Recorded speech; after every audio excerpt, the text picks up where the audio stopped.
Hey dreamers, tonight we're sailing into a story of cunning, curses, and the endless pull of home.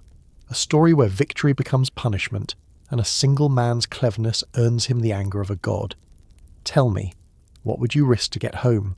Would you fight monsters, defy immortals, face storms that tear the world apart for 20 years? What secret mistake turns the hero who conquered Troy into a wanderer cursed by the sea itself? And what truth about human nature lies hidden in his endless voyage, one that still haunts every journey we take today? This is the tale of Odysseus, known to the Romans as Ulysses, the man who conquered Troy but couldn't quite conquer the sea. Before you settle in, take a moment to like the video and subscribe if these journeys bring you a little closer to rest.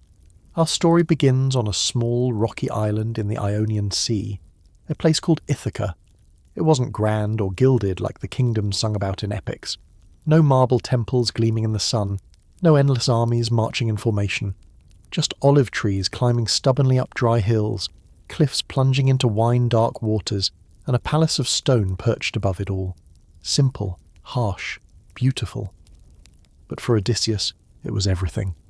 He wasn't the strongest of heroes, not like Ajax, who could lift a boulder and throw it farther than most men could dream. He wasn't the fastest either, not like Achilles, whose feet barely seemed to touch the ground. What he had instead was something far more dangerous, a mind that turned and twisted like the sea itself. The Greeks called it metis, cunning intelligence, and in Odysseus it burned like fire behind calm eyes. He ruled Ithaca with his wife Penelope, whose wit matched his own. Together they were the rare kind of couple sung about not for beauty or conquest, but for quiet strength. When their son was born, Telemachus, Odysseus would walk the groves at dusk with the baby in his arms, tracing the boy's future in his mind, whispering to him about the world he'd one day inherit. Those were the days of peace, days that never last. Because peace, as it always does, came to an end. One morning, word came from the east, a message carried by salt-stained ships and exhausted men. Helen, the most beautiful woman in Greece, was gone, taken, or perhaps seduced, by Paris of Troy, and every king who had once courted her, every lord who'd sworn an oath to protect her marriage, was now bound to wage war in her name. Odysseus knew what that meant. 10 years of slaughter for someone else's pride. He had a newborn son, a wife he adored, a kingdom that still needed tending. The last thing he wanted was glory. So, being who he was, he came up with a plan. When the Greek envoys arrived at Ithaca to summon him to war, they didn't find a hero. They found a madman. Odysseus was out by the shore, ploughing a field with salt. He'd yoked together an ox and a donkey, two beasts that could never pull in rhythm, and he was scattering handfuls of salt into the furrows as if he meant to make the land itself barren. His eyes were wild, his muttering incoherent. The messengers watched, uneasy. "He's gone mad," one whispered. "The gods have taken his mind." But one man wasn't convinced. He looked closer. He'd heard of Odysseus's reputation, that his greatest weapon wasn't his sword, but his mind. And if this was madness, it might just be the cleverest lie of all, the kind of lie that saves you once and damns you later. But one of them, a crafty man named Palamedes, suspected a trick. He'd heard the stories about Odysseus's cleverness, so Palamedes did something that would either prove Odysseus insane or expose his deception. He walked calmly to the palace, took the infant Telemachus from his nurse, and placed the baby directly in front of Odysseus's plough. The sharp blade moved forward through the dirt. Closer, closer to where the child lay crying in the freshly turned earth. And at the last possible moment, Odysseus swerved. He turned the plough aside, saving his son. The joy and relief on his face lasted only an instant before he realized what he'd done.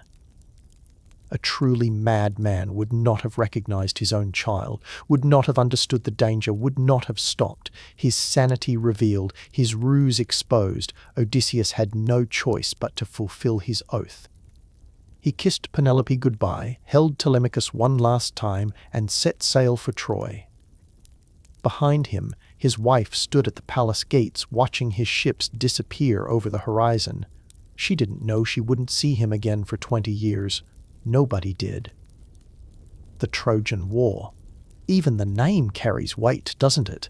10 years of siege, 10 years of blood soaking into the plains before Troy's massive walls. The Greeks had the greatest heroes of the age: Achilles, the invincible warrior; Ajax, strong as a mountain; Agamemnon, the king of kings.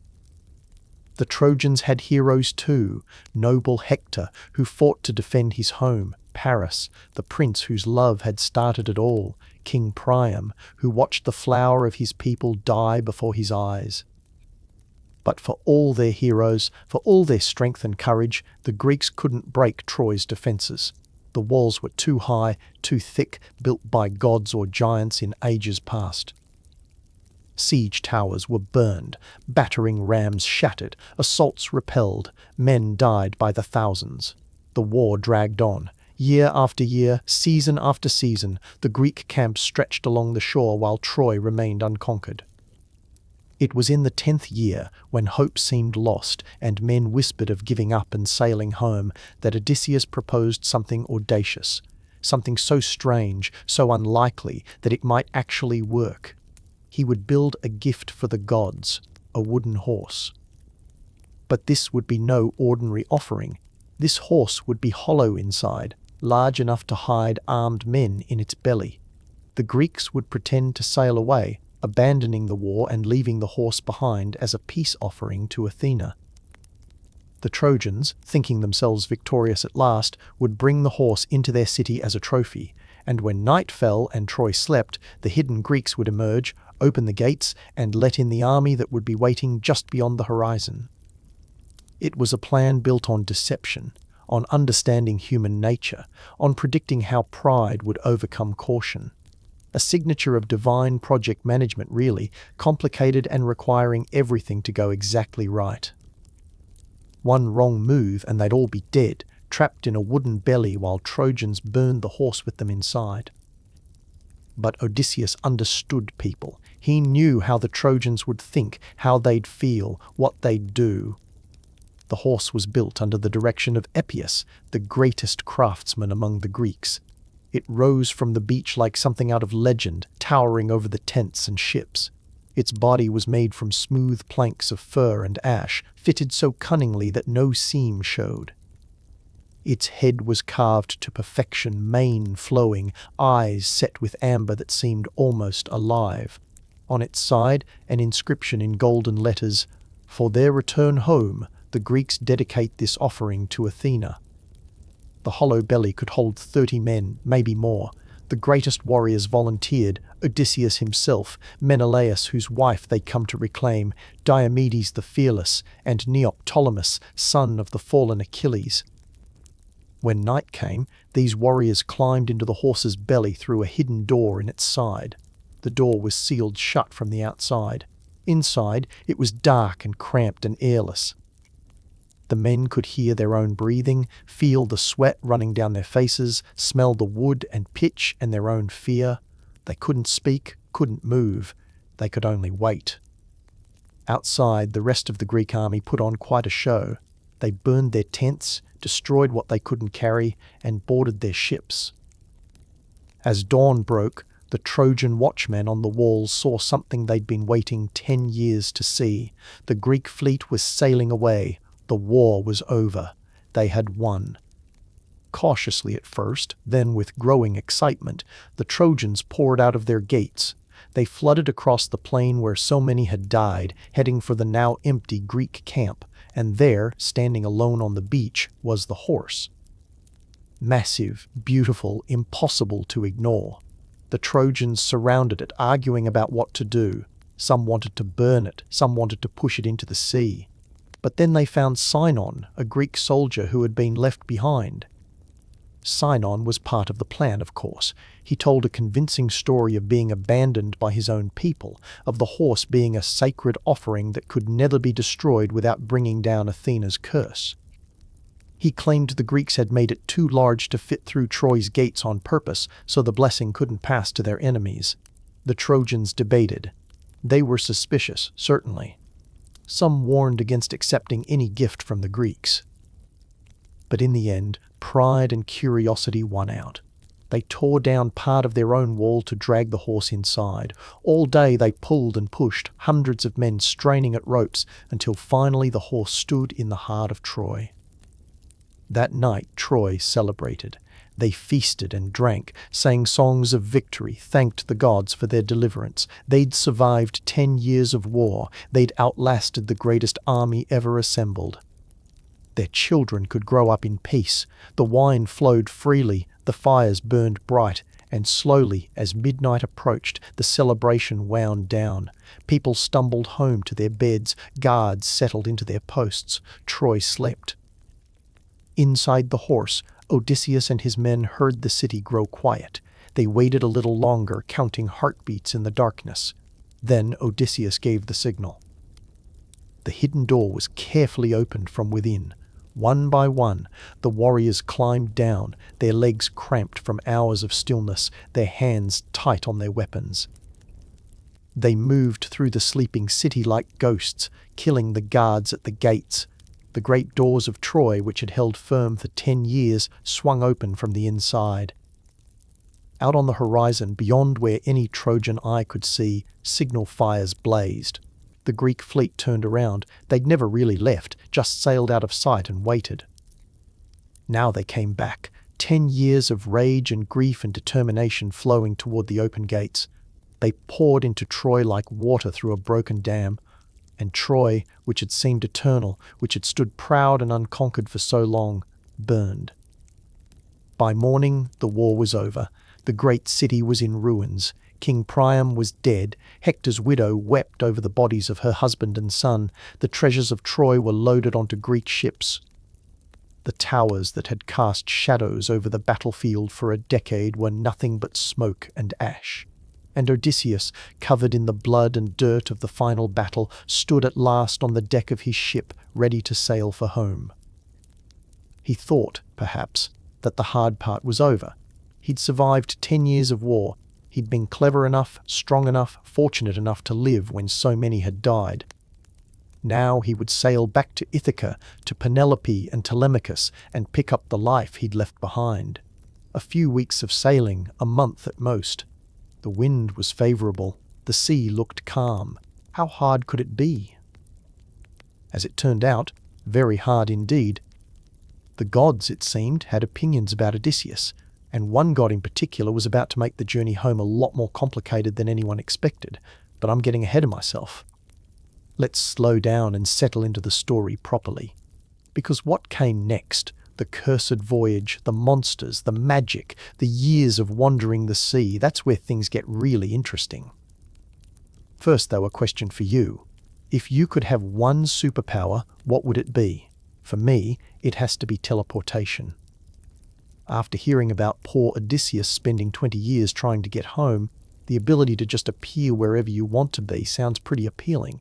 Keep that thought. We'll need it later. Now, where were we? Ah yes, setting sail from the ruins of Troy, thinking the journey would be simple. 12 ships in Odysseus's fleet, each filled with warriors who'd survived a decade of battle. These were hardened men, veterans who'd seen every horror war could offer. They'd watched friends die, killed enemies by the dozen, and lived through the night when Troy burned.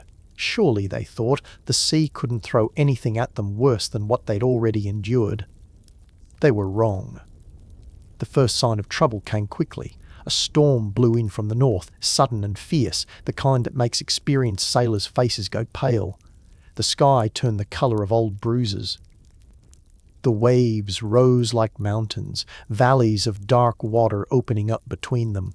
The ships were tossed about like children's toys in a bath. Men clung to the masts, to the rails, to anything they could grab. The wind screamed through the rigging. Lightning split the sky, close enough that the thunder arrived in the same instant, a sound that shook the bones. But this was no ordinary storm. This was divine fury made manifest in wind and water. This was Poseidon, god of the sea, earth-shaker, wielder of the trident, and Poseidon was angry. Why? Because of something that hadn't even happened yet, at least from our perspective of telling the story. But time works strangely with curses, and Poseidon's rage was already flowing backward through the waves. You see, Odysseus was going to do something that would earn the sea god's eternal wrath. He was going to blind Poseidon's son. And not just any son, but Polyphemus, a Cyclops, a giant with a single eye set in the middle of his forehead. When that eye was put out with a burning stake, when Poseidon felt his child's pain echo across the divine realm, he swore that Odysseus would wander the seas for years, that he would lose his ships, his men, everything he held dear, that the journey home would become an odyssey in its own right, a word that would one day mean any long, difficult journey full of adventures and hardships. The storm drove them off course, far to the south and east of where they needed to be. When the winds finally died and the waters calmed, they found themselves approaching an unknown land. Hungry, exhausted, low on fresh water, they had little choice but to go ashore. This was the land of the Sirens, and things went badly almost immediately. The Sirens had fought on Troy's side during the war. They recognized the Greek ships, recognized what the Greeks had done. A battle erupted on the beach. Odysseus and his men, thinking themselves still in the mindset of conquest, tried to take what they needed by force. But the Sirens had numbers on their side. They killed 6 men from each ship. 72 warriors who'd survived Troy died on a nameless beach fighting over stolen cattle and wine. The Greeks fled back to their ships and sailed away, chastened and grieving. But the sea wasn't done with them yet. Another storm, this one lasting 9 days, drove them even further from home. The wind howled without ceasing. The rain fell in sheets. The waves never stopped their assault. The men prayed to every god they could name. They made promises and offerings, anything to make it stop. On the 10th day, the storm finally broke. They found themselves approaching another unknown shore. Strange cliffs rose from the mist, covered in vegetation unlike anything they'd seen before. This was the land of the lotus eaters, though they didn't know it yet. Odysseus sent a small scouting party to investigate. These men found the inhabitants to be gentle, welcoming, offering them food and drink with smiles and gestures of peace. The food they offered was lotus flowers, sweet and fragrant. The scouts ate gratefully, their stomachs empty after days of storm-tossed misery. The effect was almost immediate. A dreamy contentment spread through them. All their worries, all their desires, all their thoughts of home simply melted away. Why struggle against the sea? Why face more danger and hardship? Why not just stay here, eating lotus flowers, letting time drift past in pleasant haziness? When the scouts didn't return, Odysseus went looking for them. He found them sitting in a garden, lotus flowers in their hands, smiling at nothing, their eyes unfocused and content. When he tried to convince them to come back to the ship, they refused. They didn't want to leave. They didn't want to go home. They didn't want anything except more lotus. Odysseus had to have them physically carried back, bound to the ship's masts while they struggled and begged to be released, to be allowed to return to the lotus eaters, to forget everything and just be. As they sailed away from that strange shore, some of the men looked back with longing. The temptation to give up, to stop struggling, to just let go and drift, that's a seductive thing, isn't it? Sometimes the hardest part of any journey is continuing to move forward when every part of you wants to rest. But Odysseus wouldn't let them stop. He couldn't. Ithaca was out there somewhere, and he was going to get home no matter what it took. If only he'd known what was waiting just over the horizon. The island rose from the sea like a fortress, all steep cliffs and rocky peaks. Smoke from cooking fires rose into the clear sky.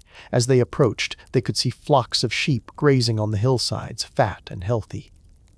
After days at sea, the sight of those sheep made every man's mouth water. Fresh meat, wool for warmth, milk perhaps. Signs of civilization, of people they could trade with or, if necessary, take from. The ships landed on a smaller island just offshore, a natural harbour protected from the wind. Only Odysseus's ship continued on to the main island, cautious as always. They beached the ship and found a massive cave carved into the cliffside. The entrance was huge, taller than several men standing on each other's shoulders. Inside, the cave stretched back into darkness, but the front portion was like a well-appointed home. Pens held sheep and goats. Wheels of cheese, some as large as cartwheels, were stacked against the walls. Buckets of fresh milk sat waiting. Everything spoke of prosperity, of someone with great flocks and greater appetites. But where was the owner? Odysseus's men wanted to take what they could and leave immediately. Take the cheeses, steal a few sheep, get back to the ships before whoever lived here returned. It was good advice, prudent advice. Odysseus should have listened, but he was curious.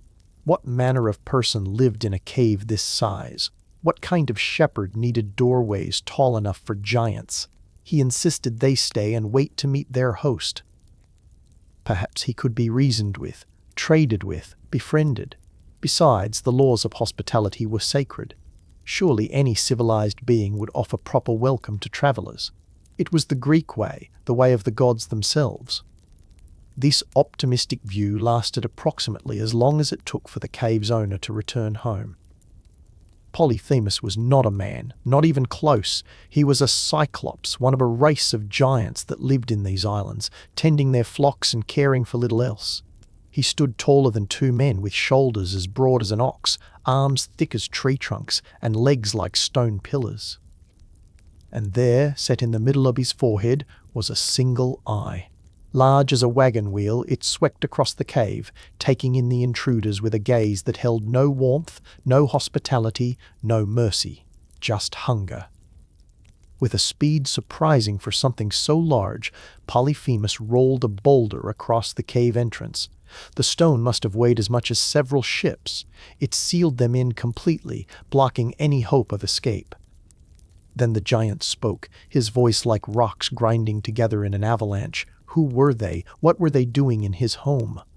Odysseus tried to explain, tried to invoke the sacred laws of hospitality, tried to appeal to the giant's better nature. Polyphemus responded by grabbing the nearest Greek warrior. The man's screams were brief. The sound of bones breaking echoed through the cave.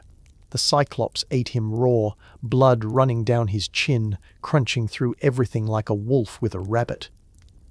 He grabbed another man. The same terrible sounds, the same casual brutality. Then he lay down among his sheep, his belly full, and fell asleep as easily as a child after a feast. The Greeks huddled in the darkness, too terrified to move, too shocked to even whisper. Some wanted to kill the giant while he slept. They had weapons after all, swords and spears. But Odysseus, thinking even through his horror, realized the trap they were in. If they killed Polyphemus, they would never escape. That boulder blocking the entrance was too heavy for any number of men to move. Only the giant could roll it aside. Kill him, and they'd be sealed in the cave forever, surrounded by cheese and sheep and slowly starving to death. It was, one might say, a problem that required thinking rather than fighting. The sort of thing Odysseus usually excelled at, though admittedly he'd never applied his mind to the question of how to escape from a people-eating giant's cave before. Morning came with a thin line of daylight around the edges of the boulder. Polyphemus woke, stretched, and immediately grabbed two more men for breakfast. Same casual violence, same terrible sounds. The screams didn't last long. The Cyclops then rolled aside the boulder, let his flocks out to pasture, and sealed the cave again from the outside. The remaining Greeks were left in the dark, knowing that when evening came and the giant returned, two more of them would die, and the next morning, two more, and on until they were all gone. Odysseus looked around the cave, his clever mind racing through possibilities, discarding plans as quickly as he formed them.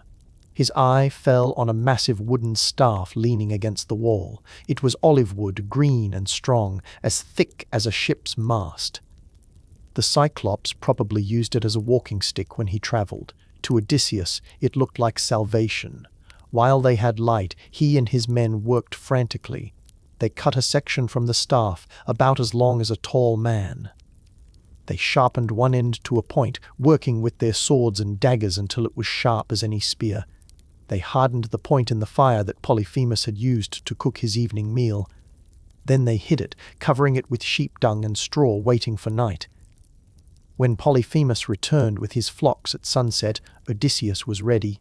He greeted the giant almost cheerfully, offering him wine from the supplies they'd brought from the ship.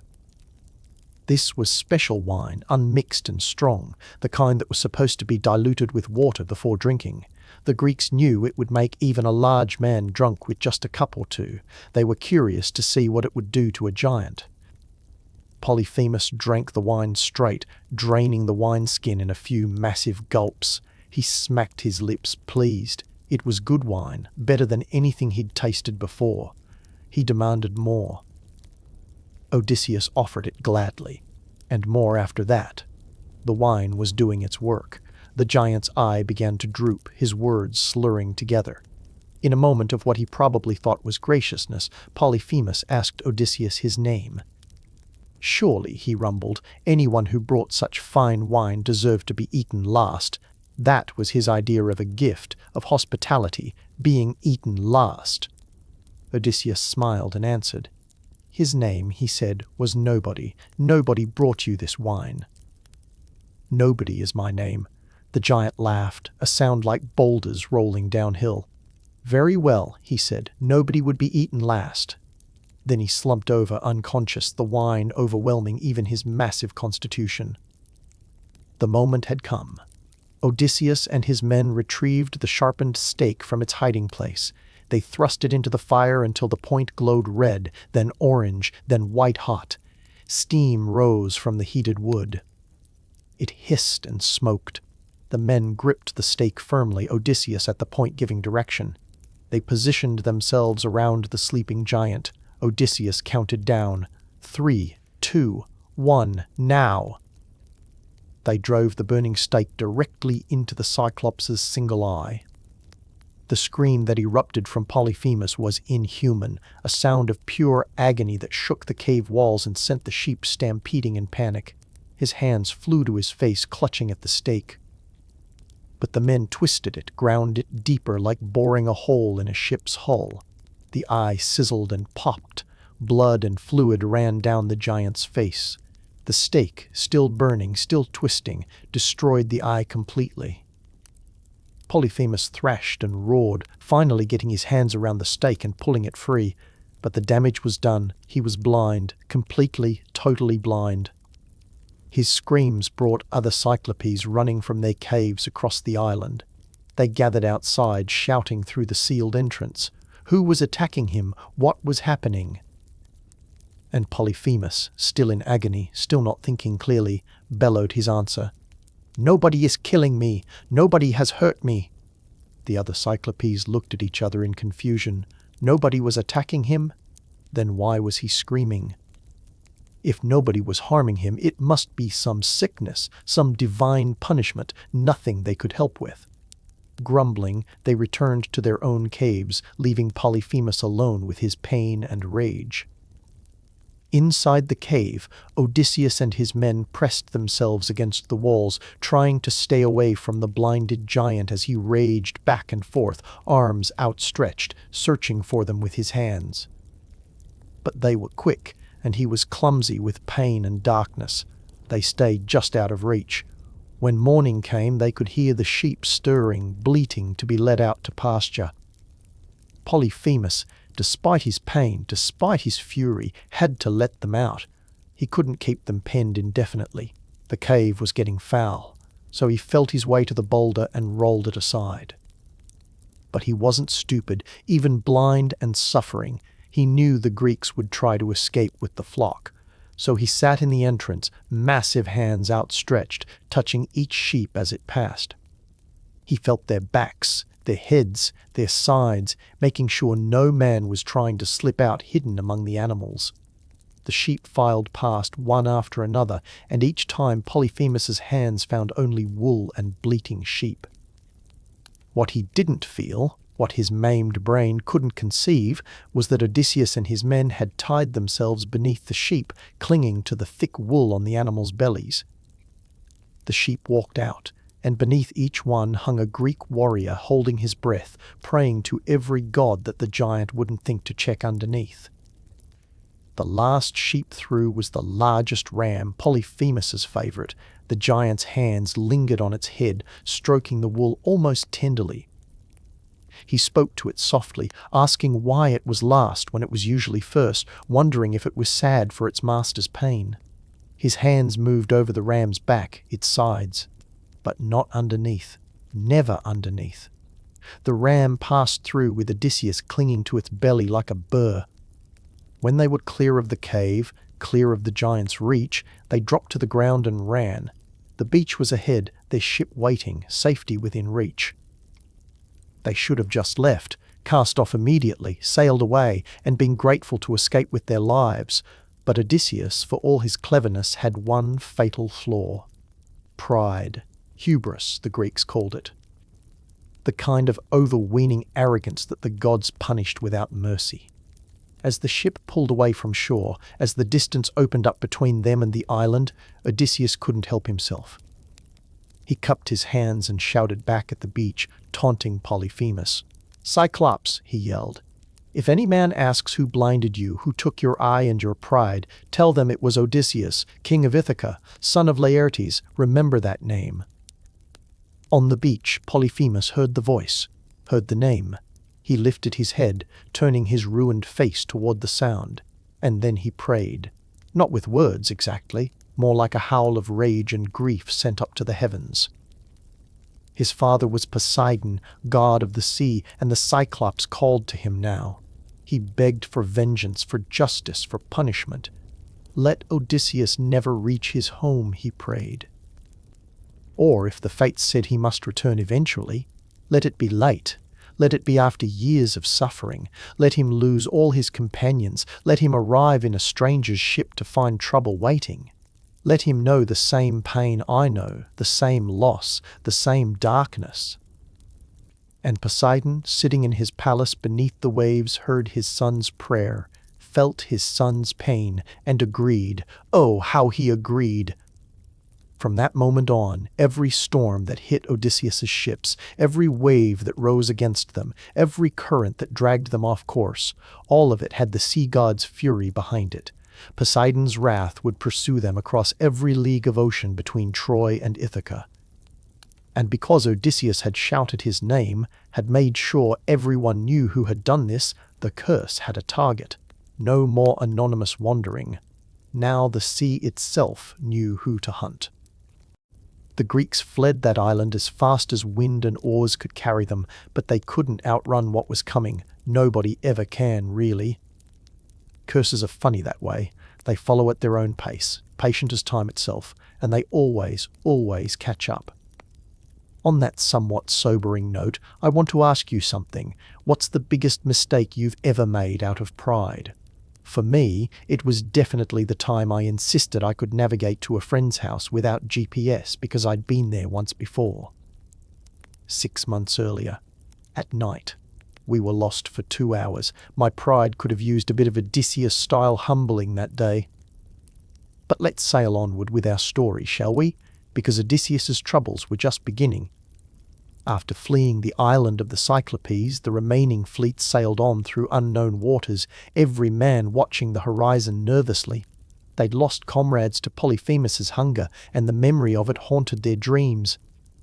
But there was nothing to do except keep moving, keep hoping they'd find their way back to familiar seas.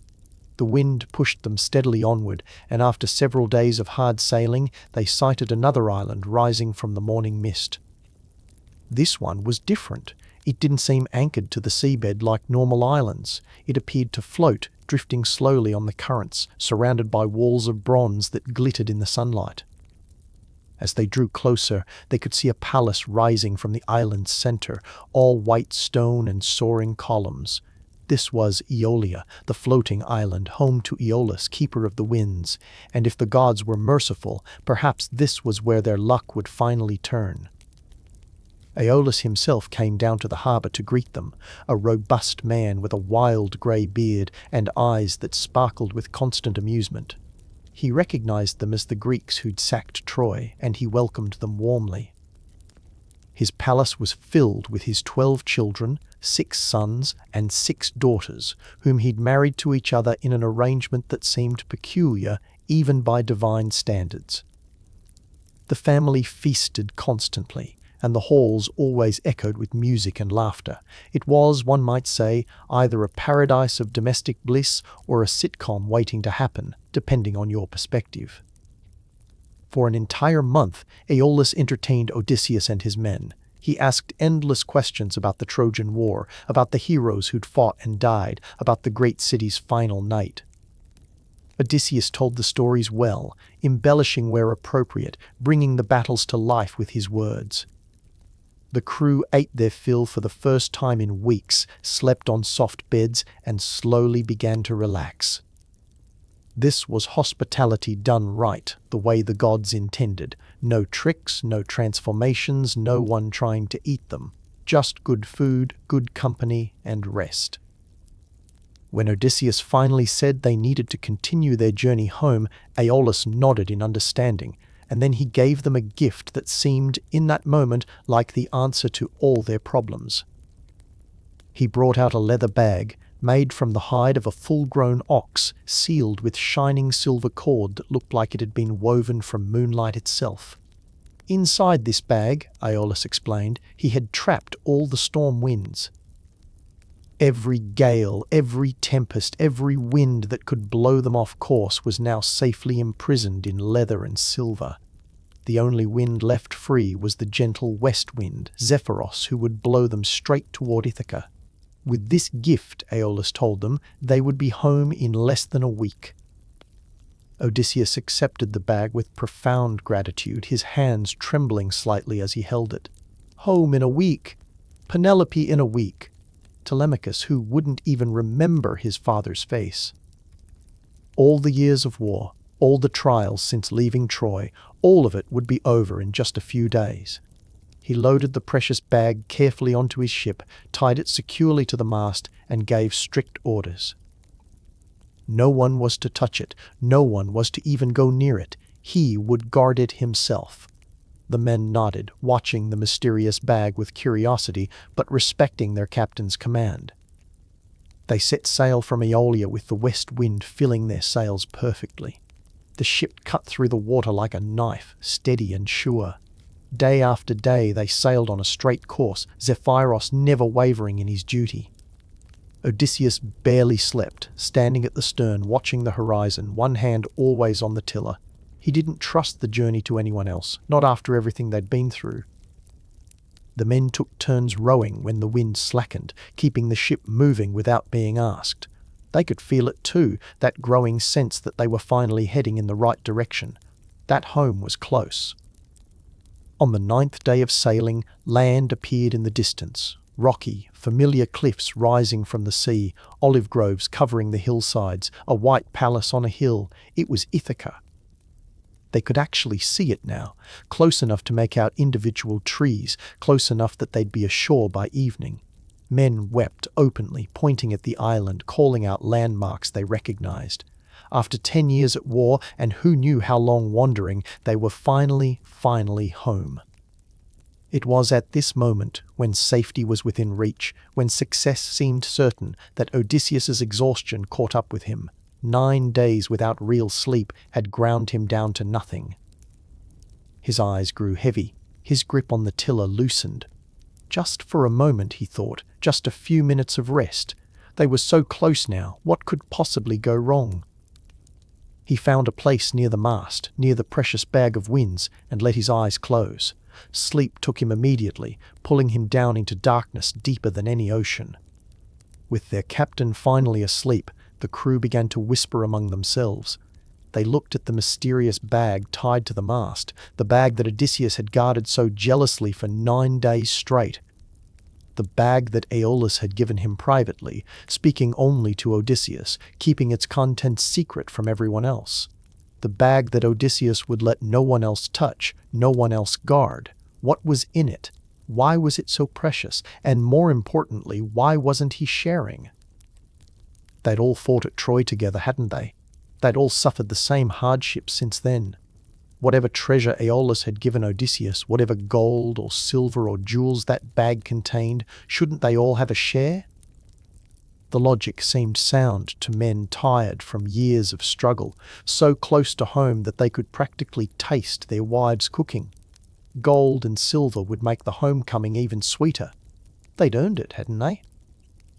Odysseus wouldn't mind sharing once they explained. He might even be grateful they'd taken the initiative to divide it fairly. One of them crept toward the bag. The others whispered encouragement. "Just a quick look," they said. "Just see what's inside." Then they'd tie it back up and Odysseus would never even know.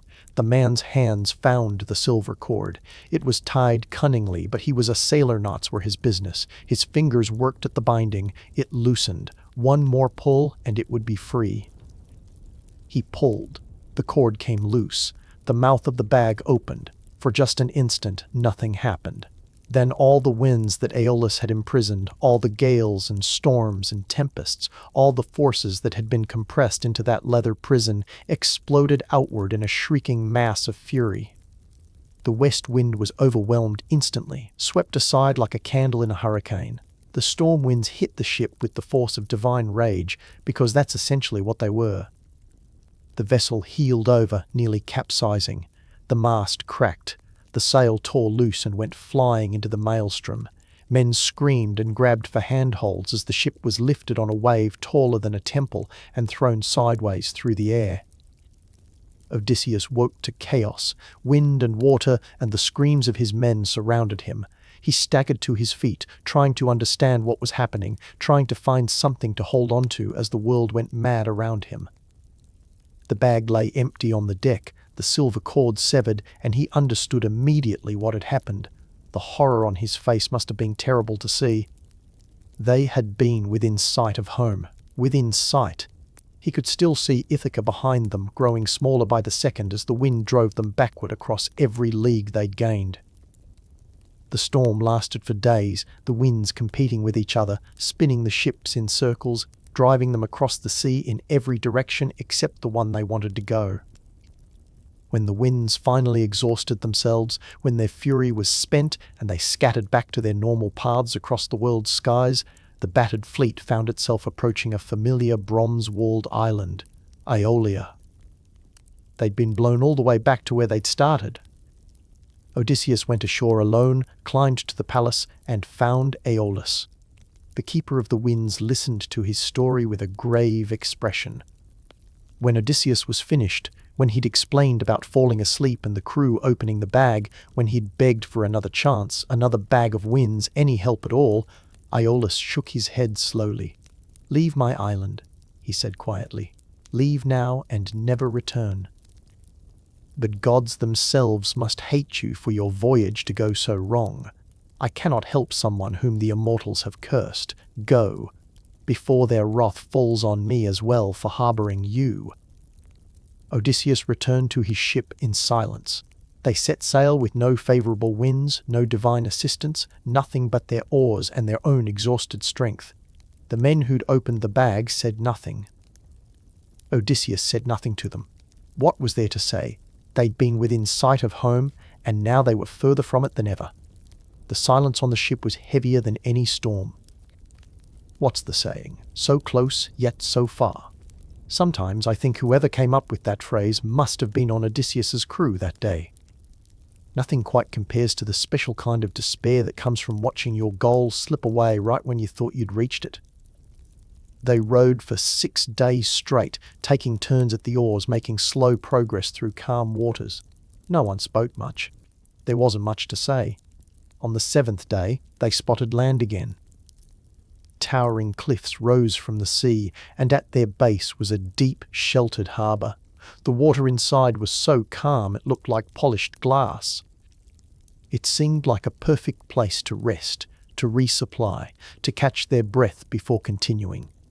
The fleet rowed into the harbour, one ship after another, until 11 vessels were safely anchored in the protected waters. Only Odysseus held back. Something about the place bothered him, though he couldn't say exactly what. An instinct, perhaps, developed over years of surviving impossible situations. He ordered his ship to remain outside the harbour, anchored to a rock near the entrance. His men grumbled, but they'd learned to trust his caution. Inside the harbour, the other crews were already relaxing, breaking out food and wine, happy to be off the oars for a while. Odysseus sent 3 scouts to investigate the land. They climbed the cliffs and found themselves on a strange plateau. The place was oddly quiet, no birdsong, no insect buzz, just an unsettling stillness. They followed a track inland and soon encountered a young woman walking toward a spring with a water jug balanced on her shoulder. She was tall, unusually tall, but seemed friendly enough. When they asked her about this land, who ruled it, what sort of people lived here, she smiled and offered to take them to her father's house. Her father was the king, she said. He'd want to meet travelers from distant lands. The scouts followed her through a landscape that seemed subtly wrong. The trees were too large, the stones on the path were too big. Even the grass seemed to grow taller here than it should. When they reached the king's hall, they understood why. The building was enormous, scaled for beings much larger than normal men. And when they were ushered inside and found themselves standing before the king, Antiphates was his name, they realized with growing horror exactly what kind of place they'd stumbled into. Antiphates was a giant, not quite as large as Polyphemus had been, but still twice the height of a normal man, with shoulders broad enough to yoke oxen across. His wife sat beside him, and she was the same impossible size.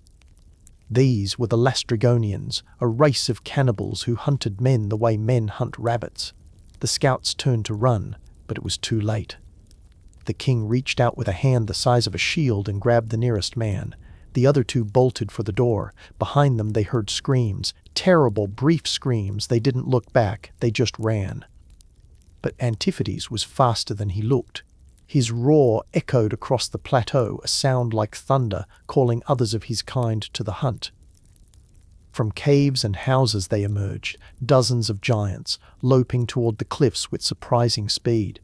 The 2 surviving scouts reached the edge and scrambled down, their hands bloody from gripping the rocks, their lungs burning. Behind them, the giants gathered at the cliff top, looking down at the harbour where 11 Greek ships sat like targets in a shooting gallery. What happened next was slaughter. The Lastrygonians began hurling boulders from the cliffs, massive rocks that fell like meteors into the trapped ships below. The sound of wood splintering echoed across the water. Masts snapped, hulls broke open, ships capsized, men spilling into the water, struggling to swim to reach shore to find any escape. But the giants were already descending the cliffs, carrying spears the size of tree trunks. They speared men in the water like fishermen spearing tuna, hauling them up, thrashing and screaming. The harbour turned red, the air filled with the sounds of dying. From outside the harbour, Odysseus saw it all. Saw his fleet, the men he'd led for years, the survivors of Troy, being slaughtered like animals. For a heartbeat, he froze. Then his sword was in his hand, slashing through the anchor rope that held his ship to the rock. "Row!" he screamed at his crew. "Row for your lives!" They bent to the oars with desperate strength, pulling away from the harbour entrance even as they watched their comrades die. Some men swam toward them, hands reaching up, begging to be saved. But stopping would mean death for everyone. Odysseus turned his face away and kept the ship moving. They rowed until their hands bled, until their backs screamed in agony, until the cliffs were just a dark line on the horizon behind them. Only then did Odysseus let them rest. 1 ship. Out of 12 that had left Troy, out of 11 that had entered that cursed harbour, only 1 remained. The men slumped over their oars, too exhausted even to weep. But weeping would come later. It always did. The sun set on a ship full of survivors who were rapidly running out of things to survive for. Home seemed like a dream now, something that might not even exist anymore. How many disasters could one voyage endure? How many times could they be brought to the edge of annihilation before they finally went over? But they had no choice except to continue. To give up was to die. So they sailed on through the gathering darkness, into waters unknown, toward whatever fate awaited them next. And oh, what awaited them!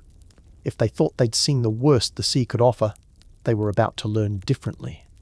Because ahead lay an island where magic was real, where a goddess dwelt in power and solitude, where men could lose their very humanity with a wave of a wand.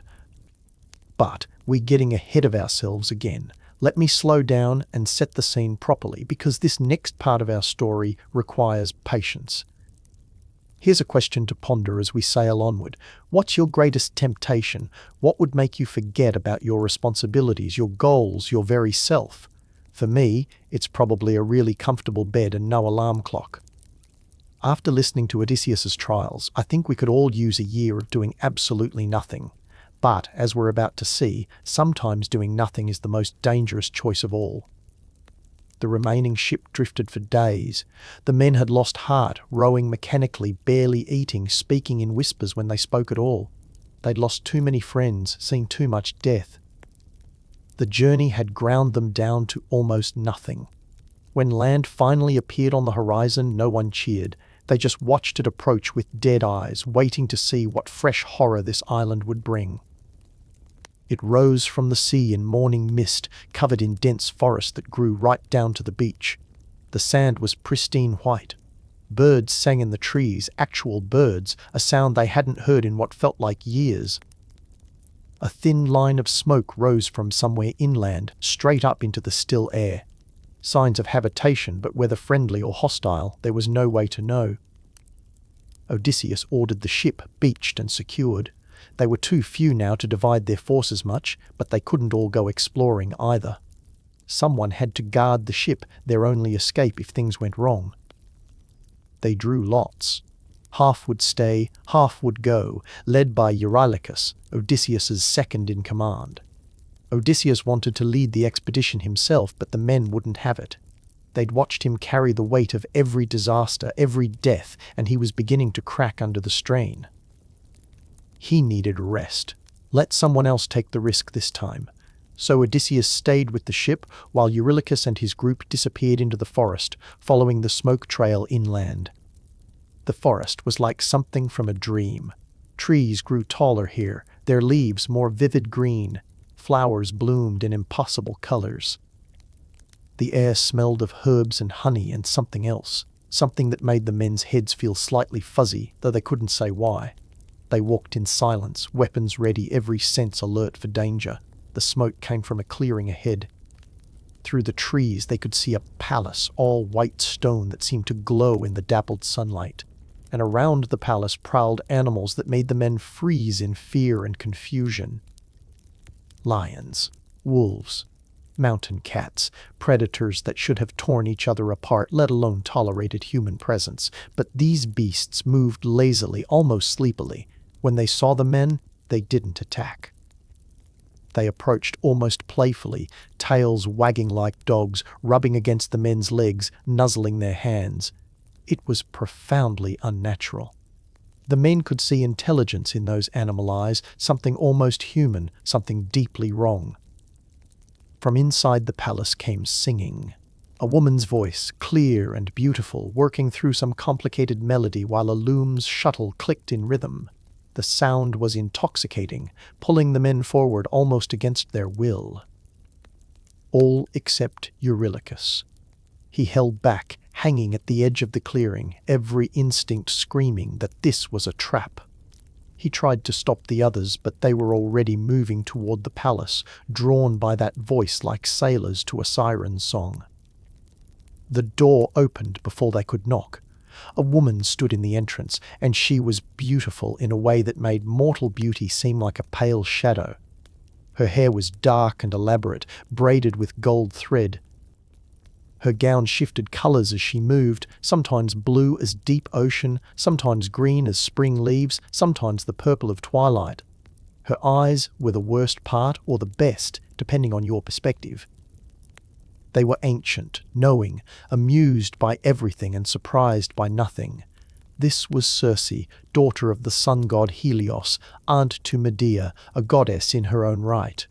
And she smiled at the ragged, exhausted men on her doorstep like a cat smiling at mice.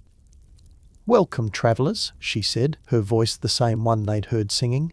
"You look weary. Come in, rest, eat. You're safe here." The men went inside, too tired and broken to resist, too desperate for kindness after so much cruelty. Eurylochus, hidden at the clearing's edge, watched them enter, watched the door close behind them, and waited. Inside, Circe was the perfect hostess. She had servants bring food and wine, real beds to rest on, warm water to wash the salt and grime from their skin. The men ate gratefully, drank deeply. The wine was sweet and strong, warming them from the inside. Circe moved among them smiling, pouring more wine, encouraging them to eat their fill. They didn't notice her grinding something into a mortar, adding powder to their drinks, whispering words in a language older than Greek. They just felt the warm fuzziness spreading through their limbs, the heaviness in their heads, the strange way the room seemed to be growing larger around them. Circe raised her hand. In it was a slender wand of what looked like gold, though no gold ever shone quite that brightly. She waved it over them, a casual gesture like shooing away flies, and the men began to change. It started with their hands, fingers shortening, thickening, skin becoming rough and pink. Hair sprouted across their bodies in coarse bristles, their faces pushed forward, noses and mouths elongating into snouts. They tried to scream, but the sounds that came out were squeals and grunts. In moments where grown men had stood, only pigs remained. Large pigs, true, but pigs nonetheless. And the cruelest part? They still had their human minds. They could think, remember, understand what had been done to them. They just couldn't speak, couldn't use their hands, couldn't do anything but squeal and root at the floor with their new snouts. Circe herded them out a back door with her wand, driving them into a pigsty where more swine were already wallowing in the mud. She threw them acorns and husks to eat and walked away humming. Just another group of travelers dealt with, just another day on her island. She did this often, apparently. Turning men into animals was something of a specialty. It kept her company without the annoyance of having to actually talk to anyone. Outside, hidden in the trees, Eurylochus had seen enough. When Circe went back inside and closed the door, when the squealing from the pigsty finally quieted down, he ran. Crashed through the forest at a full sprint, branches whipping his face, lungs burning, terror giving him strength he didn't know he had. He burst out onto the beach where Odysseus waited, fell to his knees, and gasped out the story between sobs. The palace, the woman, the transformation, the pigs who had been his friends. Odysseus listened with a face like stone. When Eurylochus finished, Odysseus strapped on his sword, settled his cloak around his shoulders, and started walking toward the forest. The others called after him, begged him to reconsider, pointed out that he'd just be another pig in Circe's sty, that they needed him here, that sacrificing himself wouldn't save the others. Odysseus didn't look back. Those were his men in that pigsty. He'd led them into every disaster so far. He wasn't about to abandon them now, no matter how impossible the rescue seemed. He walked through the forest alone, following the same path his men had taken. The unnatural animals watched him pass but didn't interfere, just studied him with their too intelligent eyes. He was so focused on reaching the palace, on figuring out some way to overcome this sorceress, that he almost didn't notice the young man standing in the path ahead until he nearly walked into him. The stranger was beautiful in that particular way that meant either trouble or divinity, usually both. He wore a traveller's short cloak and a wide-brimmed hat, and he carried a staff wound with 2 serpents. His smile was knowing and slightly mocking, the smile of someone who'd watched this scene play out and found it entertaining. Odysseus's hand went to his sword hilt, but the stranger just laughed and held up one hand in a peaceful gesture. "Odysseus, son of Laertes," the stranger said, "going to challenge Circe, are you?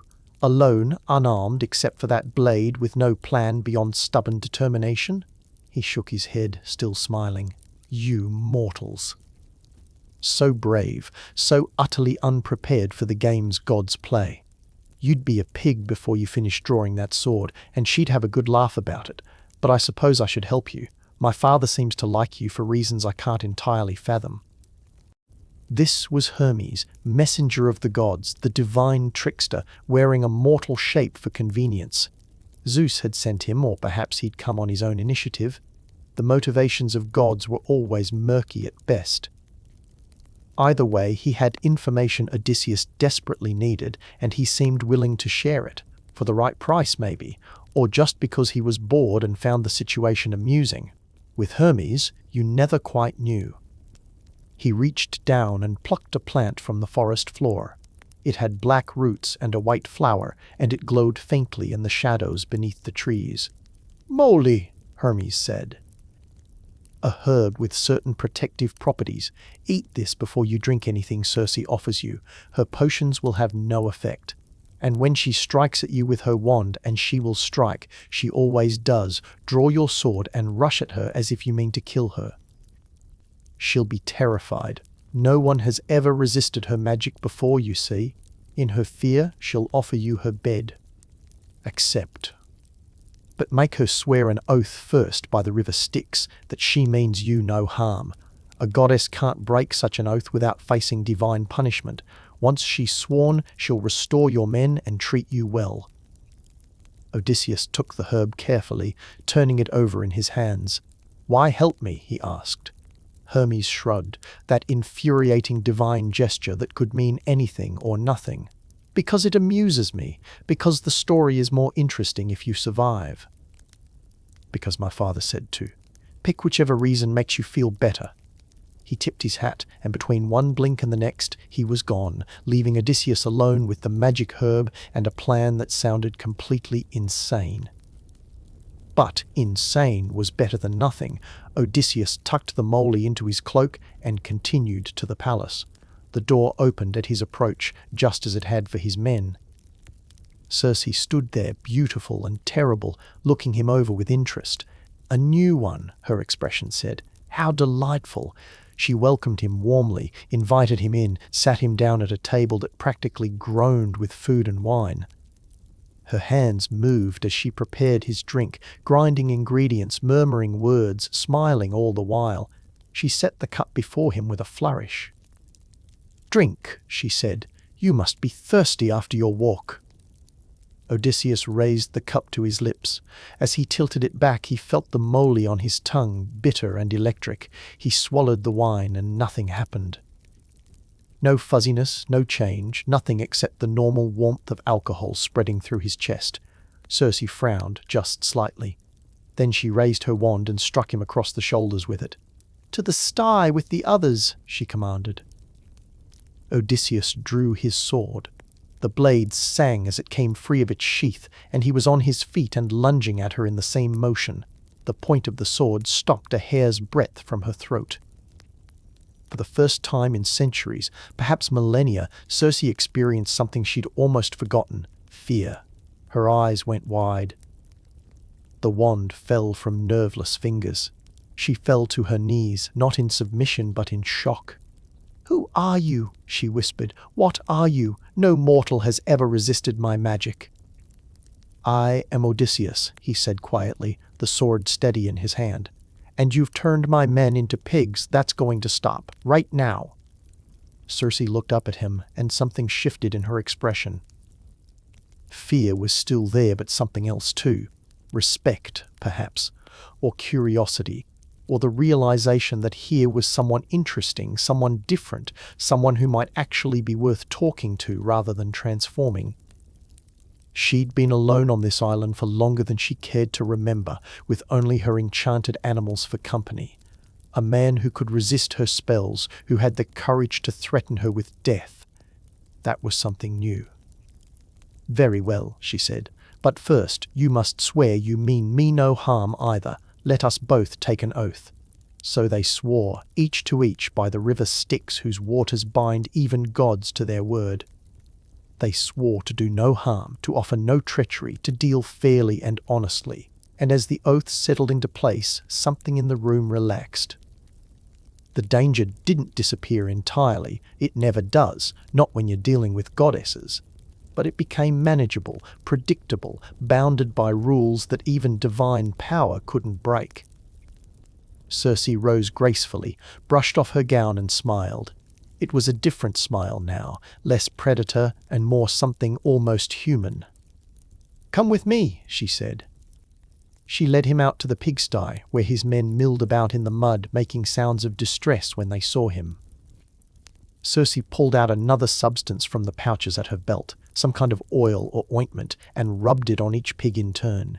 She didn't use the wand this time, just her hands and the oil and words spoken so softly Odysseus couldn't make them out. The pigs began to change back, shrinking, fur receding, limbs lengthening. In moments his men stood before him again, naked and covered in mud and unbelievably grateful to have opposable thumbs once more. They threw themselves at Odysseus's feet, weeping with relief. He raised them up one by one, checked them for injuries, assured them they were safe now. Circe watched with an expression that might have been envy. Did she miss human connection, he wondered? Miss genuine emotion? She'd been powerful and alone for so long. Had anyone ever been pleased to see her? The thought made him pity her, which was probably dangerous, but he couldn't help it. That night, Circe hosted them properly, with the full honours due to guests. Real food, unmixed wine, soft beds, and no potions or transformations. Her servants, nymphs who'd been with her since the beginning, bustled about seeing to every need. The palace was magnificent, built from stone that seemed to have been grown rather than carved, filled with tapestries showing scenes from before the age of men, when only gods and titans walked the earth. They ate in a great hall where the ceiling stretched up into darkness and stars seemed to shine overhead, though they were deep inside the building with no windows anywhere. Odysseus sat beside Circe at the high table. They talked late into the night, trading stories, testing each other with words instead of magic or weapons. She told him about her father Helios, the sun itself, and how his light had been too bright to live under. About her mother Perse, a minor ocean nymph who'd given her birth and then largely lost interest. About growing up divine and powerful and utterly alone, learning magic because that was the only thing that made her feel anything.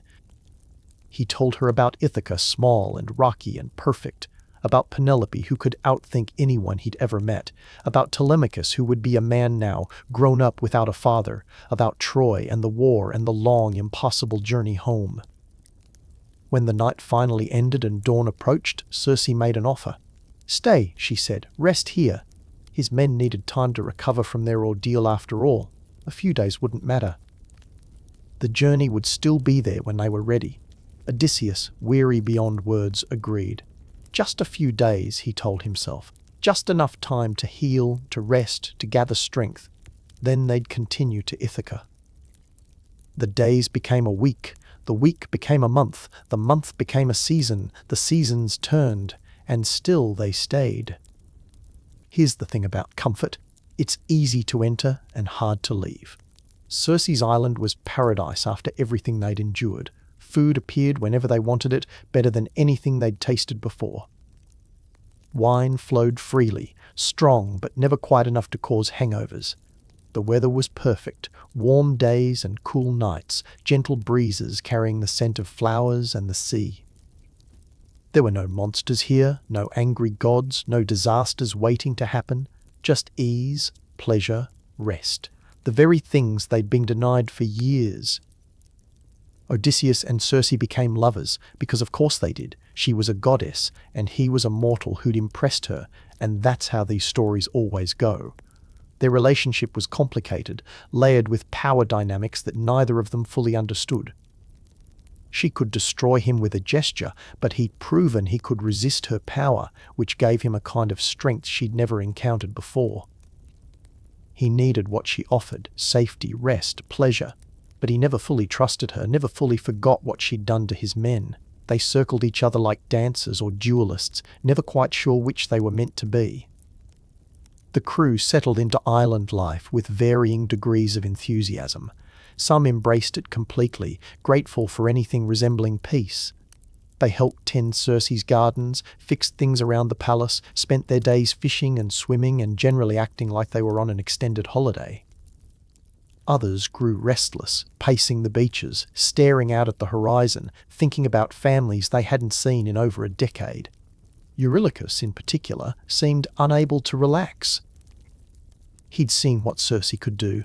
He remembered being a pig, the horror of having his mind trapped in an animal body. He didn't trust this peace, this luxury. He thought it was another kind of trap, just subtler than the first.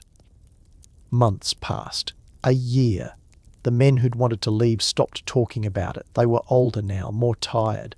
The war seemed like something from another lifetime. Ithaca was just a name, a place they might have once called home but couldn't quite picture anymore. Circe's island was real, present, comfortable. Why risk the sea again? Why face more monsters, more curses, more death? Wasn't this enough? But Odysseus, for all his weakness for the goddess and her island, never quite forgot who he was. He was Odysseus, king of Ithaca, husband to Penelope, father to Telemachus. Those facts defined him in ways that comfort and pleasure couldn't erase. When he lay with Circe in her golden bed, he thought of his wife. When he walked through paradise gardens, he remembered the rocky olive groves of home. When he ate food prepared by nymphs, he longed for a simple meal at his own table. The year on Aie was, in its own way, as much an ordeal as the year blinded Cyclops or the cannibal giants. But this ordeal tested something deeper than courage or cleverness. It tested whether he could remember who he was when everything around him invited him to forget. It was Eurylochus who finally broke the spell. He gathered the crew one evening when Odysseus was walking alone on the beach. They confronted him gently, respectfully, but firmly. "Captain," Eurylochus said, "we've rested. We've healed. We've been here a year, and every day we stay is another day our families wait for us. Another day they think we're dead. We need to go home. Now. Before we forget what home even means." Odysseus looked at his men, older, scarred, but still his men, and saw in their faces a reflection of his own unease. They were right. He'd been delaying, finding excuses to stay another day, another week. Telling himself his men needed more rest, when really it was he who couldn't face leaving. The island had become a cocoon, protecting him from the world's harsh reality. But cocoons are meant to be broken. Eventually, you have to emerge and continue living, no matter how much it hurts. That night, he told Circe they were leaving. She didn't argue, didn't rage, didn't threaten. She just looked sad in a way that made her seem almost mortal. "I knew you would go eventually," she said. "Men like you always do. That's what makes you interesting, I suppose, and terribly inconvenient." She paused, and her expression shifted to something more serious. "But before you leave, there's something you need to know. You won't reach Ithaca by sailing, not directly. The way home is barred by forces beyond even my power to influence. If you want to find your path, you need to consult someone wiser than I am. You need to speak to the dead." She explained what he would need to do. How to sail north past the edge of the world to where the river ocean circled the earth, how to find the entrance to the house of Hades, the underworld where the spirits of the dead dwelt in eternal shadow. How to perform the proper rituals to summon the ghost of Tiresias, the blind prophet who'd kept his wisdom even in death. Only Tiresias could tell him how to appease Poseidon's wrath, how to navigate the dangers that still lay ahead, how to finally reach Ithaca. It was another delay, another trial, another impossibility added to a journey already full of them. Odysseus wanted to refuse, to insist on just sailing west until they hit familiar waters. But Circe's words had the weight of divine knowledge behind them. She wasn't guessing or speculating. She knew. The gods had shown her what lay ahead, or she'd read it in the stars and smoke, or she'd seen countless heroes before him try the direct path and fail. However she knew, he trusted that she knew. So he agreed they would sail to the edge of the world, descend into the land of the dead, and seek wisdom from a ghost. Because apparently his journey hadn't been strange enough yet. The next morning they prepared to leave. Circe helped them provision the ship, filling it with food that wouldn't spoil and wine that tasted of summer. She gave Odysseus detailed instructions for his journey to the underworld, making him repeat them back until he had every word memorized. She even granted them favorable winds for the first part of the voyage. As they pushed the ship into the water and raised the sail, she stood on the beach watching, one hand raised in farewell or blessing, or perhaps just acknowledgement that she'd known someone worth knowing, however briefly. The sail caught the wind. The ship moved away from the island, leaving behind the palace and the gardens and the year of forgetting. The men bent to the oars with renewed energy, finding strength in purpose after so long adrift. Odysseus stood at the stern, looking back at Circe until she was just a small figure on a distant beach, then just a speck, then nothing at all. The island faded into the morning mist behind them. Ahead lay the unknown, the impossible, the final tests of a journey that had already broken stronger men. But they were moving again. After a year of perfect stillness, they were moving toward home. And on that note of renewed hope, tempered by the knowledge that the hardest trials might still lie ahead, our story reaches its pause. Not an ending, because Odysseus's story is far from over. But a place to rest, to catch our breath, to sit with what we've learned about cursed voyages and temptation, about monsters and magic, about the terrible difficulty of simply trying to get home when the world, and the gods, and fate itself seem determined to stop you. The journey north began at Circe's instruction, sailing toward waters that grew colder and stranger with every passing day. The sun seemed dimmer here, hanging lower in the sky, as if it too feared what lay ahead. The winds that filled their sail were not natural winds. They carried whispers, fragments of voices that might have been memories or might have been warnings. The crew rowed in silence, their faces grim, knowing where they were going, understanding what Odysseus intended to do. They were sailing to the edge of the world itself, to the place where ocean, the great river that circles all lands, runs dark and deep.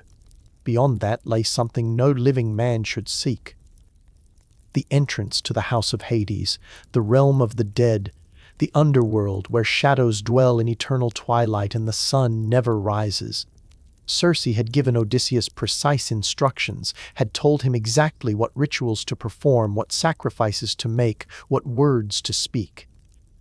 But no amount of preparation could ease the cold dread that settled in his stomach as the ship approached those forbidden shores. The land, when they finally reached it, was shrouded in perpetual fog. Grey mist clung to everything, muffling sound, obscuring vision, making the world seem insubstantial and dreamlike. The shore was black sand, cold beneath their feet. No plants grew here, no birds sang, no insects buzzed in the stillness. Even the waves that lapped against the hull seemed hesitant, as if the sea itself didn't want to come too close to this place. The air smelled of earth and stone and something else, something ancient and final that made the hairs on every man's neck stand on end. Odysseus stepped onto that lifeless beach with a sacrifice in mind and fear in his heart. He carried a black ram and a black ewe, animals Circe had given him specifically for this purpose. The color mattered, she'd explained. Black for the dead, black for the darkness beneath the earth, black for the journey all mortals must eventually make. His men stayed with the ship, watching from a distance, unwilling to venture further into this strange land. They'd faced monsters and gods, storms and battle, but death itself, that was different. That was personal. That was the one enemy no amount of courage could truly defeat. He found the spot Circe had described, a grove of black poplars and willows where two rivers met, the Pyriphlegethon, river of fire, and the Cocytus, river of wailing, both flowing into the dark waters of the Acheron. Here, she'd said, this is where the worlds touch, where the living can speak to the dead. Odysseus used his sword to dig a trench, about the length of a man's forearm, a square pit in the cold earth. His breath came out in clouds despite the fact that it wasn't particularly cold, or rather, it was cold in a way that had nothing to do with temperature, a cold that came from within, from the knowledge of what he was about to do. The ritual began with offerings poured into the trench. First honey mixed with milk, sweet and pure, an offering to soothe and honor. Then wine, rich and dark as blood. Then water, clear and cold from the river. And finally barley, white grain scattered over the liquid offerings, a reminder of life and growth in this place of endings. Odysseus spoke prayers to the communities of the dead, promises of more offerings when he returned home, vows of cattle and treasures dedicated to the nameless masses of shadows who dwelt below. He was buying their attention, their cooperation, with words and promises and the things the dead can no longer enjoy, but apparently still desire. Then came the part that made his hands shake. He held the black ram over the trench and slit its throat. The blood poured out, dark and steaming, filling the pit with warmth and the sharp copper smell of death. The ewe followed, her blood mixing with the ram's, the two sacrifices becoming one offering. This was the key, Circe had said. Blood gives the dead their voices back, their memories, their ability to speak and think and remember who they were. Without it, they're just shadows, empty husks drifting in eternal darkness. But blood, warm blood, fresh from the living that awakens them, briefly, terribly, to something like life again. The effect was immediate and horrifying. From the darkness beyond the grove they came. Shades, spirits, ghosts, call them what you will. They emerged from the fog like smoke, taking form, insubstantial and translucent and achingly sad. Young men killed in their prime, old men who died in their beds, women who'd perished in childbirth, children who'd never had the chance to grow. They crowded toward the trench, reaching out with hands that passed through each other, moaning and wailing, desperate for the blood, for the brief moment of consciousness and memory it would bring. Odysseus drew his sword, stood over the trench, and kept them back. "Not yet," he whispered. "Not you. I'm waiting for someone specific." The ghosts pressed closer, faces hollow with hunger, eyes empty with longing. They made sounds. Not quite words, not quite screams, something between language and animal cries.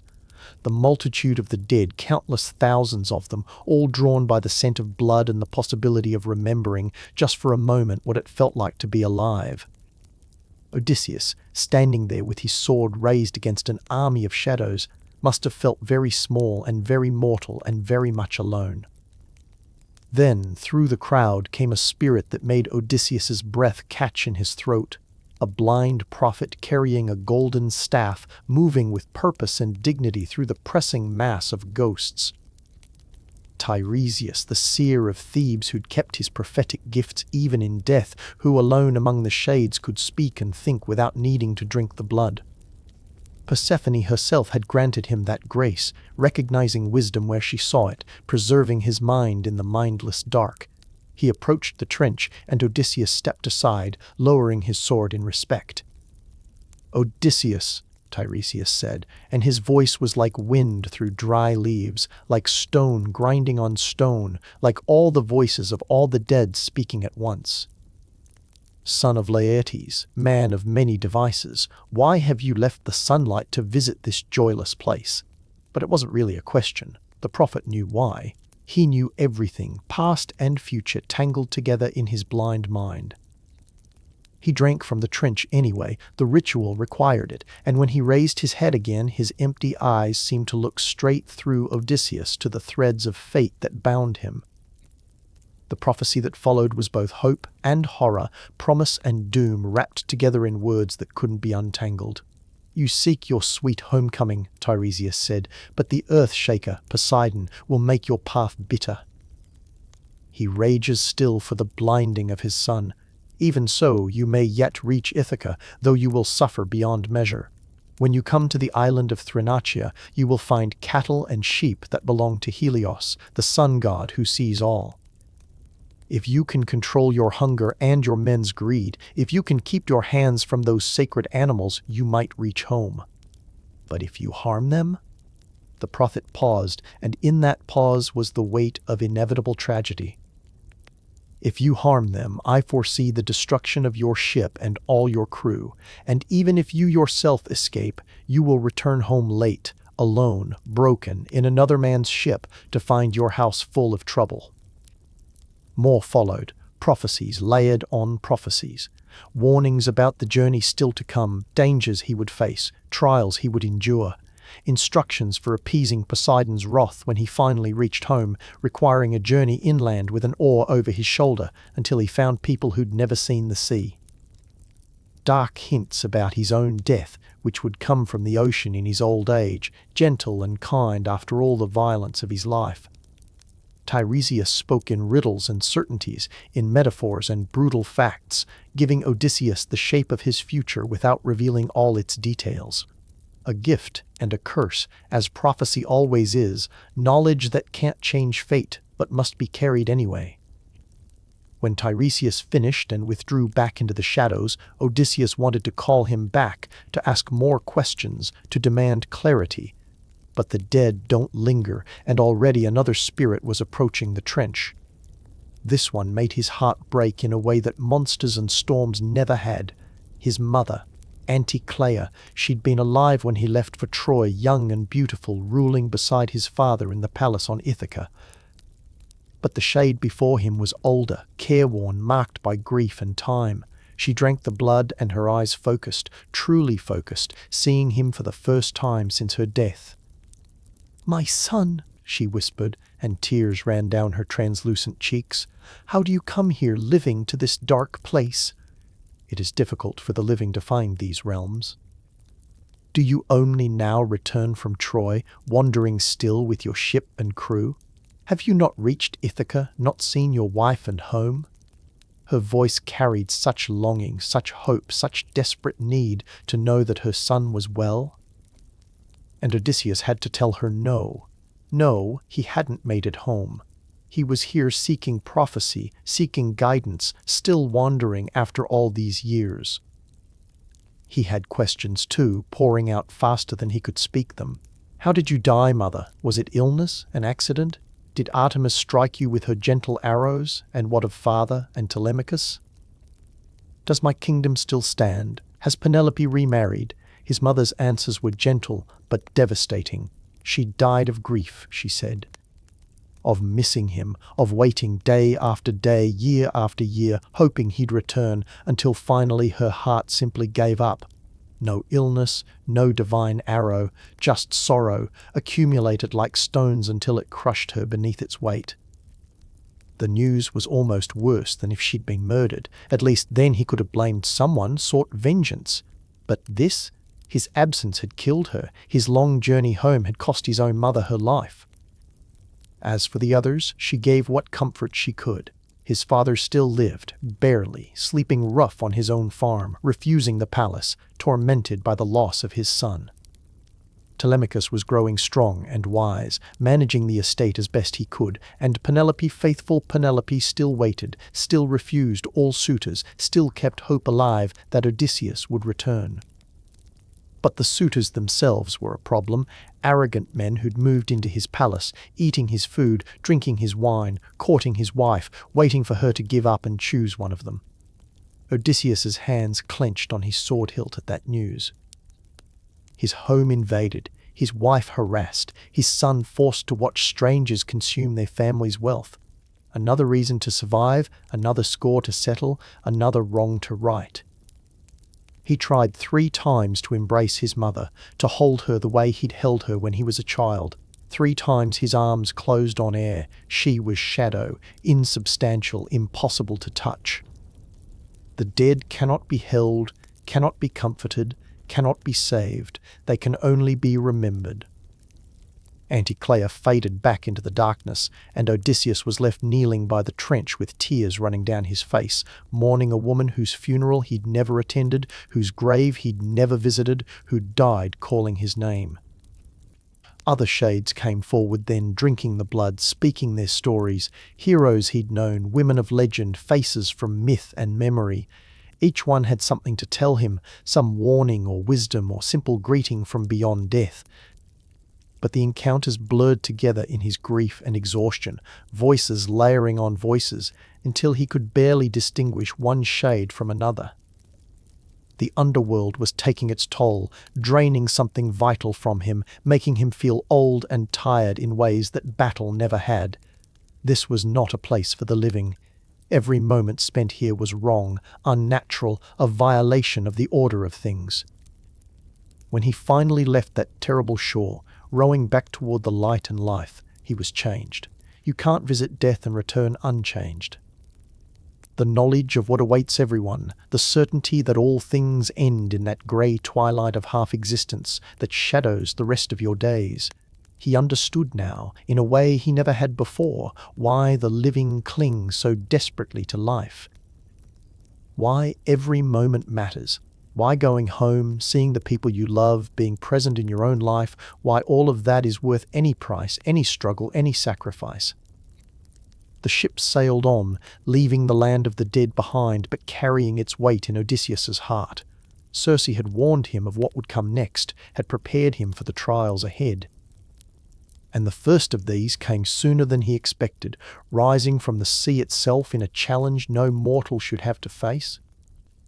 The island appeared on the horizon like a green jewel in the endless blue of the sea, lush and beautiful and singing. That was the first strange thing, music carrying across the water, clear and sweet and impossible to ignore. The crew heard it and lifted their heads, pausing in their rowing, listening with expressions of wonder and longing. Odysseus heard it too, but he'd been warned. He knew what that song meant. The Sirens. Sea creatures of terrible beauty who'd lured countless sailors to their deaths with voices that promised everything the heart desired. He worked quickly, pulling out the beeswax Circe had given him, warming it in his hands until it was soft and pliable. Then he went to each man in turn, pressing the wax deep into their ears, sealing them against the sound. The men submitted without question, trusting their captain, though they looked disappointed to lose the music. When Odysseus had deafened every member of the crew, he turned to them and gave instructions, shouting to be heard, gesturing to make sure they understood. They were to tie him to the mast, bind him securely, ropes around his chest and arms and legs, so that he could not move, could not free himself no matter how hard he struggled. And no matter what he said, no matter how he begged or commanded or pleaded, they were not to release him, not until the island was far behind them, not under any circumstances. The men obeyed, though they exchanged worried glances as they wrapped rope after rope around their captain, securing him to the mast like a prisoner. Odysseus wanted to hear the Sirens, wanted to know what that legendary song sounded like, but he also wanted to live. This was the only way. Let the others row in safety, deaf to the temptation, while he experienced what no man had experienced and survived. As the ship drew closer to the island, as the music grew louder and clearer, he understood why it had doomed so many. The Sirens sang with voices like honey and wine and summer wind, voices that bypassed the ears and went straight to the soul. They sang of homecoming, of everything Odysseus wanted most in the world. "Come to us, Odysseus, glory of the Achaeans," they crooned. "Stay your ship and listen to our wisdom. No man has sailed past our island without stopping to hear our song, and he who listens goes on his way not only charmed but wiser, for we know all things. We know the suffering of the Greeks and Trojans at Troy. We know what will happen in the days to come. We know the secrets of your heart. Come to us, and we will tell you everything, and in our arms you will find peace sweeter than honey." He saw them then, perched on their island among the flowering meadows, figures of impossible beauty singing with open mouths and gleaming eyes. Around them, half hidden in the grass, were bones. Human bones, picked clean and bleached white, piled in drifts like snow. The remains of sailors who'd believed the song, who'd steered their ships to shore, who'd climbed onto the island and presumably stayed there enraptured until they starved to death still listening. That was the Sirens' gift, a song so beautiful you'd give up food, sleep, life itself just to keep hearing it. They were death-dressed in desire, offering a gentle oblivion wrapped in music and beauty. Odysseus strained against his bonds, every muscle in his body screaming at him to get free, to dive into the water, to swim to that shore and those voices and that promise of peace. He shouted at his crew, ordering them to release him, demanding his freedom, begging them to let him go. The words came out garbled, incoherent, just raw need and desperate longing. The men, deaf to both the song and his cries, simply rowed harder. Sweat ran down their faces with the effort, arms burning, backs aching, but they kept the ship moving forward, away from the island, away from the music. The song changed, became more personal, more specific. The The Sirens sang about Penelope, about Telemachus, about Ithaca's olive groves and rocky shores. They sang about his father waiting for him, his mother in the underworld longing to see him again. They sang his entire life back to him, all the things he loved and missed and feared, wrapping their claws around his heart and squeezing. Odysseus fought the ropes until his wrists bled, until the wood of the mast groaned with the strain. He would have done anything, promised anything, sacrificed anything in that moment just to reach those voices. But the crew held course, and slowly, agonizingly slowly, the island fell behind them. The music faded, became distant, became a memory, became silence. When the ropes were finally cut, when Odysseus collapsed to the deck gasping and shaking, he understood something new about himself and about temptation. He'd thought himself strong, clever, able to resist anything through will and intelligence. But the Sirens had shown him how fragile that strength was. How easily it could be broken by the right song, the right promise, the right kind of desire. He'd needed physical restraints to save himself, needed his crew to ignore his own commands, needed external force because internal resolve would never have been enough. It was a humbling lesson, and the timing was unfortunate, because what waited ahead required more strength than Odysseus had left. The strait. Circe had warned him about this too, had described the passage and the monsters that guarded it. A narrow channel between towering cliffs, water churning and dangerous, and on either side a choice between two forms of death. Scylla, the six-headed monster who snatched sailors from passing ships, or Charybdis, the whirlpool that could swallow a vessel whole? "Choose your doom," Circe had said with grim humour, "quick death or slow, partial destruction or total annihilation." Odysseus chose Scylla. Better to lose some men than lose everyone, better to face a monster you could see than be dragged into the depths by an irresistible current. The decision sat like lead in his stomach. He was choosing which of his men would die, picking who would live and who would be torn apart by those six terrible mouths. But there was no third option, no clever solution that would save everyone. Sometimes leadership means accepting that you can't save everyone, that survival requires sacrifice, that the right choice can still be a terrible choice. The strait loomed before them like a mouth open to swallow the world. The cliffs on either side rose sheer and black, close enough that you could almost throw a stone from one to the other. The water between them was chaos, currents colliding, waves erupting in geysers of spray, undertows strong enough to drag a ship backward. And somewhere in that maelstrom, barely visible, was the shape of Charybdis. Not a creature exactly. More like water come alive, a whirlpool with consciousness and malice, sucking in the sea 3 times a day and belching it back out in mountains of foam.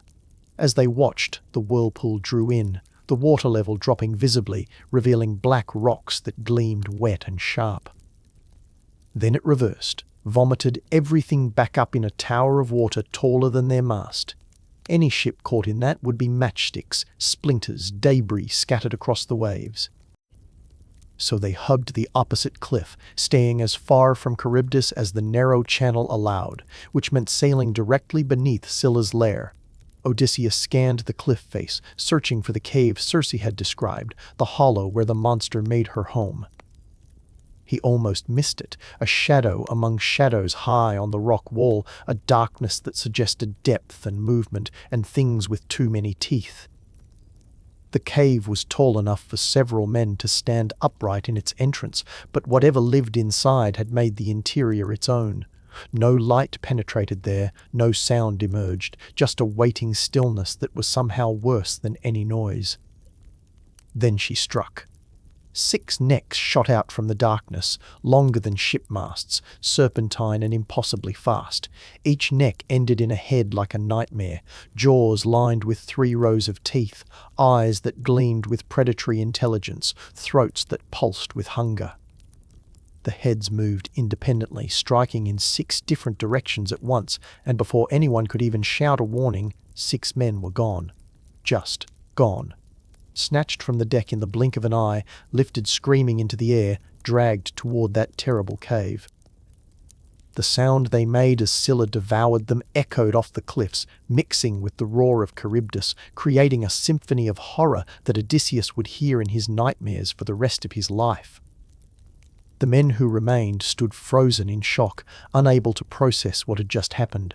Their friends, their companions, men they'd fought beside for years, had been taken so quickly there'd been no chance to fight, no chance to save them, no chance to even say goodbye. Odysseus gripped the tiller with white knuckles, steering the ship through the strait, knowing that turning back would doom them all, knowing that hesitating would give Scylla another chance to strike. "Row!" he shouted. "Row like your lives depend on it, because they do." The crew bent to the oars with desperate strength, pulling the ship forward through the churning water, past the whirlpool, past the cave, through the strait, and out into open water on the other side. When they finally reached calmer seas, when the cliffs fell behind and the sounds of monsters faded, the crew collapsed over their oars and wept. 6 men lost, 6 friends devoured, 6 families back home who would never know what happened to their sons and brothers and fathers.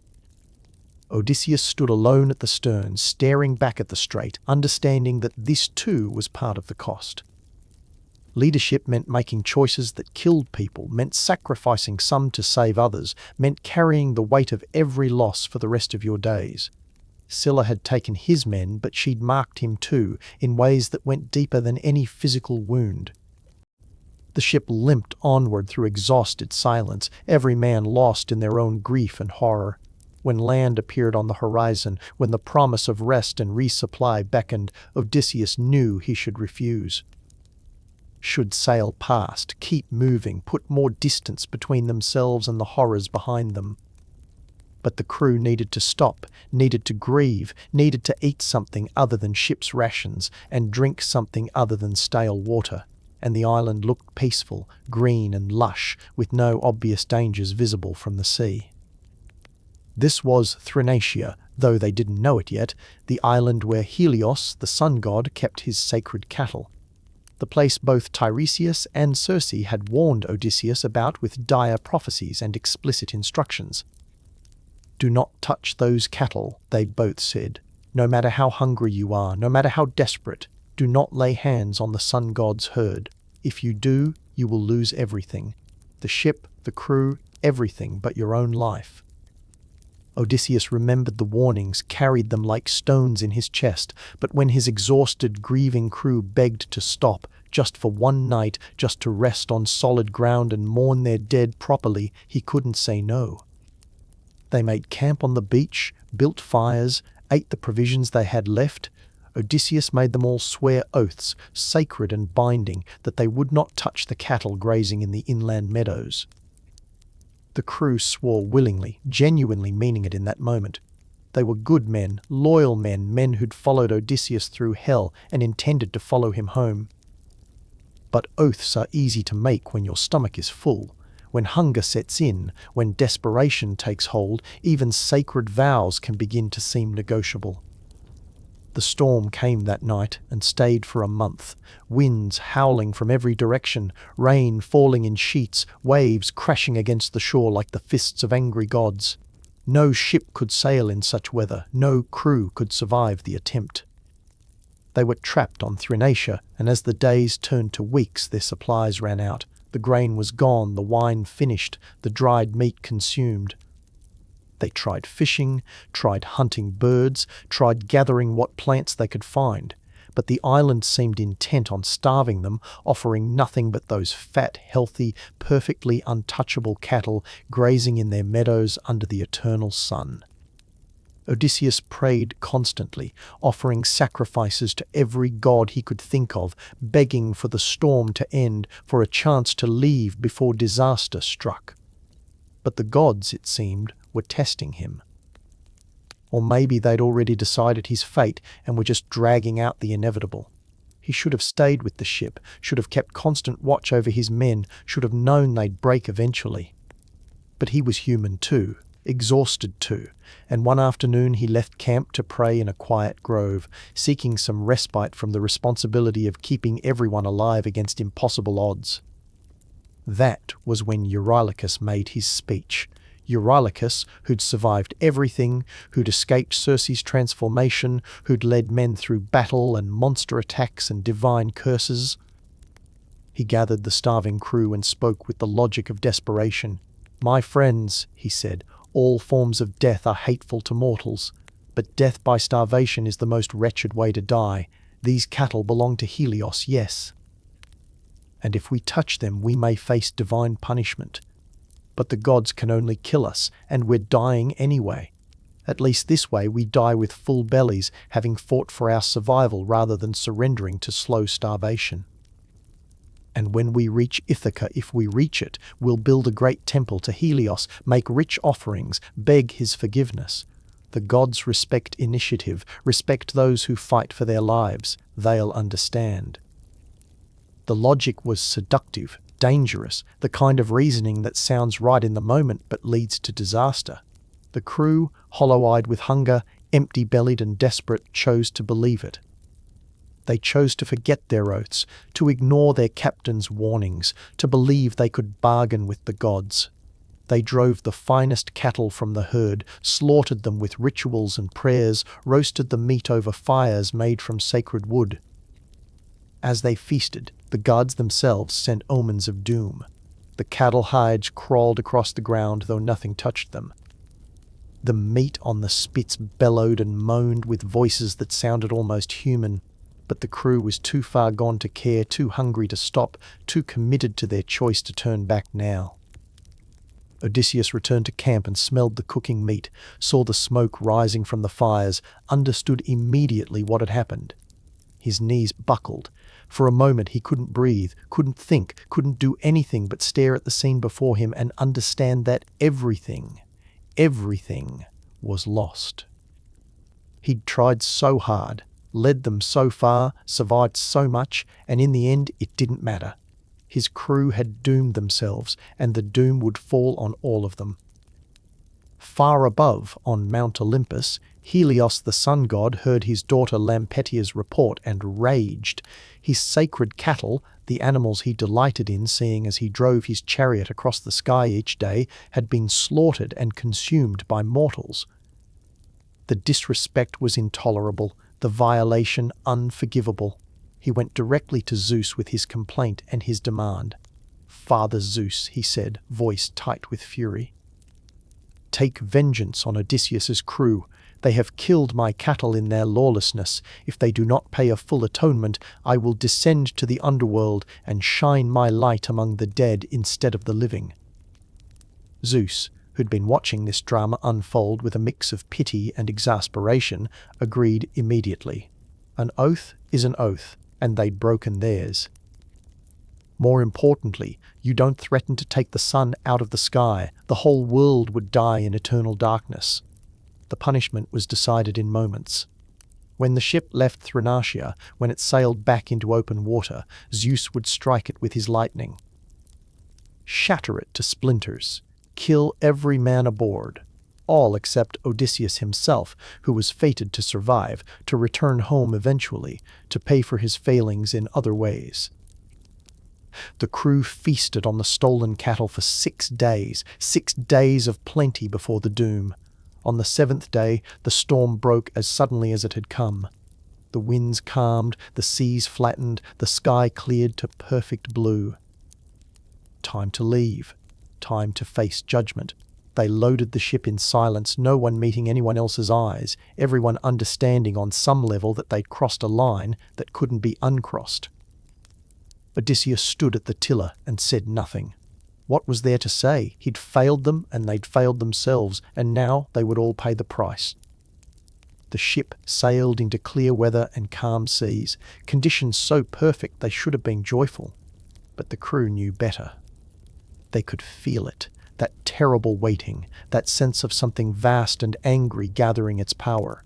They were barely out of sight of Thrinacia when the storm hit.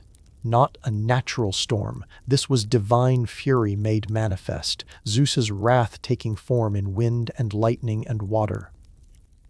The sky turned black in seconds, clouds boiling up from nowhere, thunder that shook the mast and rattled teeth in skulls.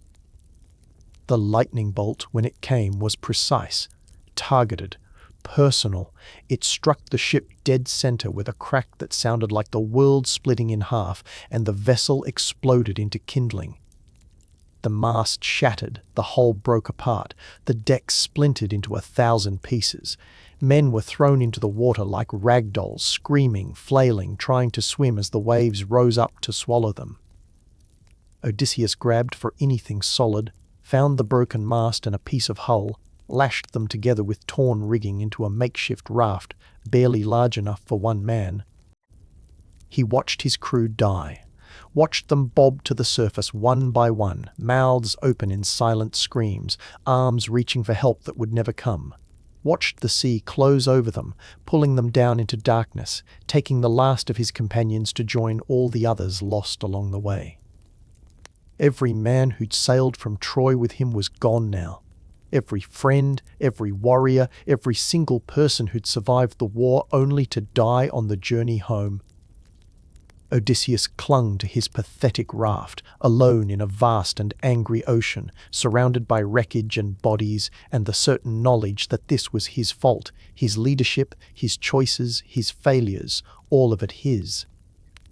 The current took him, dragged him backward through the water, straight toward the strait he'd barely survived the first time, straight toward Charybdis, the whirlpool that sucked in the sea and spat it back out. He reached the monster just as it drew breath, felt the water level dropping as the whirlpool sucked everything toward its center. His raft was pulled from under him, disappearing into the maelstrom, leaving him thrashing in the water with nothing to hold on to and nowhere to go but down. Above him, overhanging the whirlpool, was a massive fig tree growing from the cliff face. Its branches stretched out over the churning water, thick and old and strong. Odysseus lunged for it, caught a branch, pulled himself up and out of the water just as Charybdis's pull would have dragged him under. He wrapped his arms and legs around the branch like a man holding on to life itself, because that's exactly what he was doing. Below him, the whirlpool roared and churned, grinding his raft to splinters, searching hungrily for the man it had almost claimed. He hung there for hours, arms screaming with exhaustion, legs cramping, lungs burning, watching the water rise and fall, waiting for the moment when Charybdis would spit his raft back out. If it came back out, if it wasn't completely destroyed, if he could drop from the tree at exactly the right moment and land on it without being sucked back down. So many ifs, so much that could go wrong, and if he failed, he'd die here, alone, unmourned, another piece of debris scattered by divine anger. But the raft did return, broken and barely floating but recognizable, and Odysseus timed his drop perfectly, falling through empty air and landing on the wreckage with bone-jarring impact.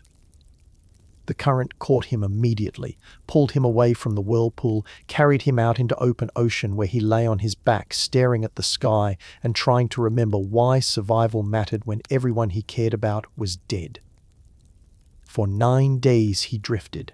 No food, no fresh water, no protection from the sun that beat down mercilessly during the day or the cold that crept in at night. The ocean was vast and empty, an endless plain of water stretching to every horizon, and he was just a speck of debris floating on its surface. He should have died, probably, should have succumbed to thirst or exposure or simple despair.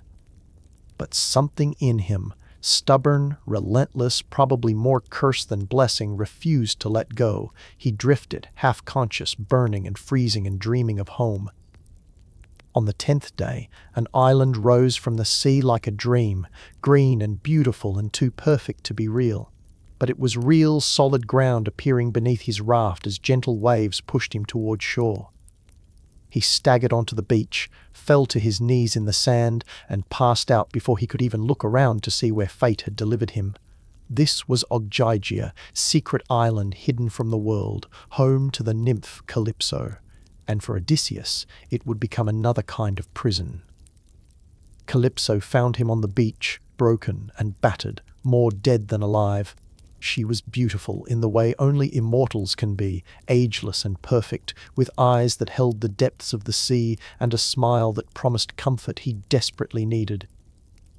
She took him to her cave palace, carved from living rock, filled with beauty and magic and eternal summer. She tended his wounds, fed him nectar and ambrosia, bathed him in water from springs that never ran dry. Under her care, he healed, physically at least. But something inside him remained broken, a wound that magic couldn't touch, grief and failure and loss compressed into a stone that sat heavy in his chest. Calypso loved him, or thought she did. Or perhaps she just loved the idea of him, the hero who'd washed up on her lonely shore, the mortal who made her feel less alone. She offered him everything an immortal could offer: eternal life, eternal youth, eternal pleasure on an island where time meant nothing and suffering couldn't reach. "Stay with me," she said. "Forget your mortal life, your aging wife, your grown son who doesn't remember you. Become immortal, become mine, and we'll live here forever in perfect happiness." But Odysseus, for all his flaws and failures, was loyal to things that mattered. To Penelope, who'd waited longer than any mortal should have to wait. To Ithaca, rocky and small and imperfect, but his. To the life he'd left behind, the one that included mortality and struggle and meaning. He refused Calypso gently at first, then more firmly as she persisted, explaining that he couldn't stay, that he needed to go home, that immortality meant nothing if it meant abandoning everything that made him who he was. She couldn't understand how a mortal could turn down eternity for a life that would end in pain and death. So she kept him anyway, not with chains or cages, but with magic and isolation and the simple fact that there was no way off the island without her permission. 7 years passed in that beautiful prison, 7 years of comfort and longing, luxury and grief. Odysseus spent his days sitting on the beach, staring at the horizon, weeping for home and the people he'd lost and the man he used to be. Calypso would find him there, try to comfort him, try to make him smile, try to convince him that what she offered was better than anything waiting for him in the mortal world. And every night he'd share her bed, because refusing would be cruel and because he was weak and lonely and broken. But he never stopped longing for home. On Olympus, Athena watched her favorite mortal suffer and finally decided enough was enough. She approached Zeus during a council of the gods when Poseidon was away dealing with some matter in Ethiopia and made her case. "Father," she said, "Odysseus has paid for his mistakes. He's lost his crew, lost his ships, spent years in suffering and isolation. He's learned humility, learned regret, learned the price of hubris. Isn't it time to let him go home?" Zeus, who had a soft spot for clever mortals and also wanted to stop hearing about this particular case, agreed immediately. He sent Hermes, the messenger god, to Ogygia with explicit instructions for Calypso. "Let him go, help him leave, it's time."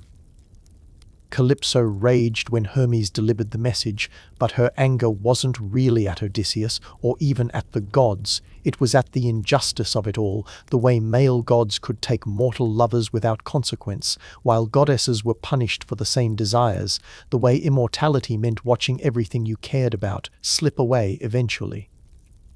But she couldn't refuse a direct order from Zeus, so she swallowed her hurt and went to find Odysseus on his usual spot on the beach. "You're free to go," she told him, voice flat with suppressed emotion. "Build a raft, and I'll give you winds to carry you toward home.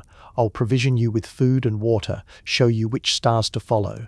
After all this time, you're finally getting your wish."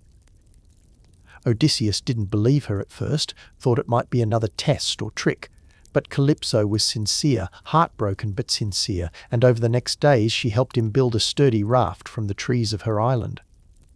She wove cloth for his sail, filled skins with water and wine, provided more food than one man could eat in a month.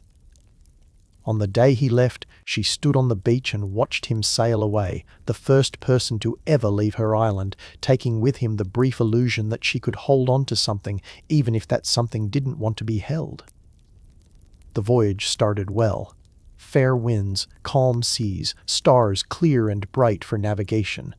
Odysseus sailed for 17 days with hope growing in his chest, thinking maybe, finally, his luck had turned.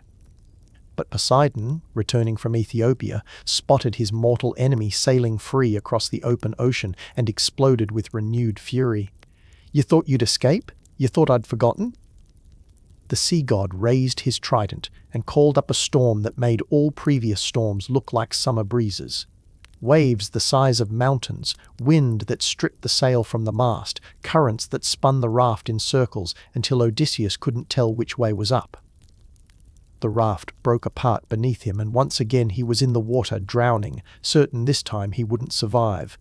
But a sea nymph, Ino, took pity on him and gave him her veil, a magical thing that would keep him afloat as long as he held it. "Abandon the raft," she told him. "Just swim, trust the veil." So he did, spent 2 days and nights swimming through mountainous waves, exhausted beyond measure, kept alive only by divine magic and stubborn refusal to give up. When land finally appeared, when rocky shores and breaking surf came into view, he almost wept with relief. The island was Scheria, home of the Phaeacians, a people blessed by the gods with unmatched sailing skills and ships that fought for themselves. Odysseus dragged himself onto the beach, more dead than alive, and collapsed under an olive tree, covering himself with leaves for warmth. He'd made it, barely, to somewhere that might finally help him get home. But first he needed to sleep, needed to let unconsciousness claim him, and hope that when he woke, this wouldn't turn out to be another island of monsters or sorceresses or divine punishment.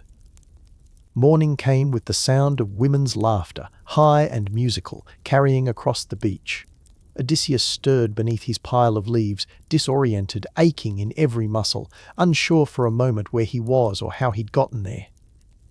The laughter came again, closer now, mixed with playful shouts and the splash of water. He peered through the leaves and saw them, a group of young women, noble by their dress and bearing, playing a game with a ball near the river mouth. They'd come to wash clothes, royal garments spread on rocks to dry, and now they were enjoying themselves in the way of people who'd never known hardship. One girl stood out from the others, taller and more graceful, moving with unconscious authority that spoke of royal blood. This was Nausicaa, daughter of King Alcinous, and she'd been sent here by Athena herself, though she didn't know it. The goddess had appeared to her in a dream, disguised as a friend, suggesting that she take the family laundry to the river, and just happened to mention that a marriageable stranger might need her help. Divine matchmaking at its finest, though nothing would ultimately come of it. Athena just needed someone to find Odysseus and bring him to civilization.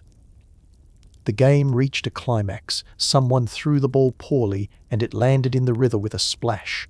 The girls shrieked with laughter, and the sound woke Odysseus fully.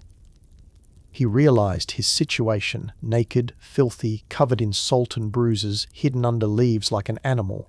Not exactly how you want to meet noble ladies. But he needed help, needed food and shelter and directions, and these were the only people available. He broke a leafy branch from the olive tree to preserve some modesty and stepped out into view. The maid screamed and ran, which was fair considering he probably looked like a wild man or a monster. But Nausicaa stood her ground, and Athena gave her courage, made her curious rather than afraid. Odysseus approached carefully, keeping distance, choosing his words with all the cleverness he was famous for. He praised her beauty, compared her to Artemis hunting in the mountains, spoke with respect and humility, and just enough flattery to disarm without offending. He explained that he'd been shipwrecked, had drifted for days, desperately needed help to reach civilization. Could she, in her kindness and nobility, spare some clothes and directions to the nearest town? Nausicaa, who was young but not foolish, recognized quality when she saw it. This bedraggled stranger spoke like a nobleman, carried himself despite his condition like someone used to command, had eyes that showed intelligence and suffering in equal measure. She ordered her maids to bring food, wine, and clean clothing. She told Odysseus about her father's palace, about how to approach the king and queen, about Phaeacian customs, and how to make a good impression. But she was also practical and protective of her reputation. She couldn't be seen leading a strange man into town, people would talk. So she instructed him to wait by a sacred grove outside the city, then follow her to the palace after she'd had time to return home. Odysseus followed her instructions exactly, timing his arrival at the palace for maximum effect. The Phaeacian royal residence was magnificent, walls of bronze, doors of gold, gardens that bore fruit year-round through divine blessing. Inside, King Alcinous and Queen Arete held court, dispensing justice and hospitality with equal grace. Odysseus entered covered by a mist Athena had provided for protection, approached the queen directly as Nausicaa had advised, and clasped her knees in the traditional gesture of supplication.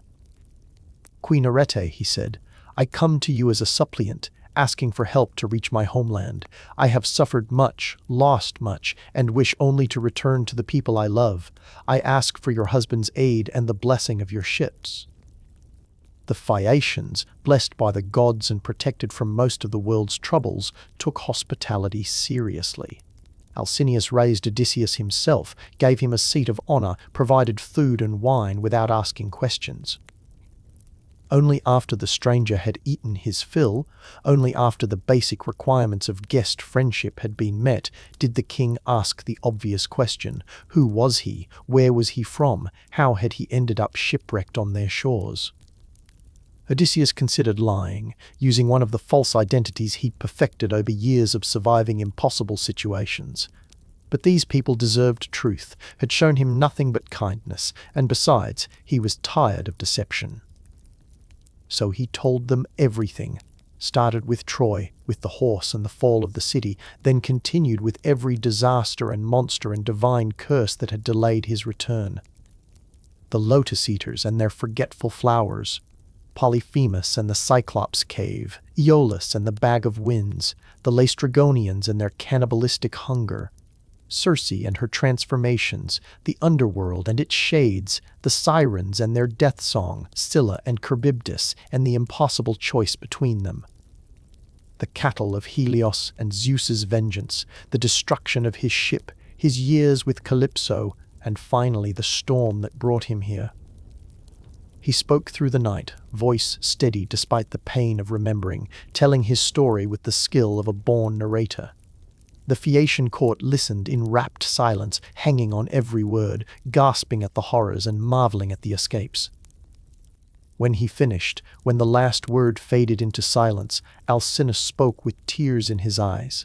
"Friend," the king said, "you have suffered more than any man should suffer. Our ships will take you home. Tomorrow we'll load you with gifts worthy of a hero, and our finest vessel will carry you to Ithaca.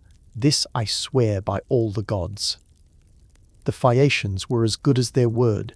They prepared a feast that lasted an entire day, brought out treasures from their storerooms, gold and bronze and fine cloths, and presented them to Odysseus with genuine generosity. Their ships were legendary, faster than thought, able to navigate without steering, knowing instinctively where their passengers wanted to go. That evening, as the sun set over Scheria, they loaded Odysseus onto their best vessel and set sail for Ithaca. The hero, exhausted from storytelling and emotion, fell asleep almost immediately. He slept through the entire journey, slept as the ship cut across the waves with supernatural speed, slept as they approached his homeland in the pre-dawn darkness. The Phaeacian sailors, not wanting to wake him, gently carried the sleeping Odysseus to shore and laid him in the sand. They placed all his gifts around him, treasures stacked on the beach like offerings, then pushed their ship back into the water and departed. They were barely out of sight when Poseidon, furious at yet another slight, turned their ship to stone mid-voyage, freezing it forever as a warning to his people about the cost of helping his enemies. But that was their tragedy to bear, not Odysseus's. He woke to birdsong and morning light, surrounded by unfamiliar landscape shrouded in mist, unsure where he was or if the Phaeacians had kept their promise. Athena appeared to him then, disguised as a young shepherd, and they tested each other with lies and questions. Even here, even supposedly home, Odysseus's first instinct was deception. But the goddess revealed herself, laughed at his caution, explained that yes, this was Ithaca, that he'd finally made it after 20 years away.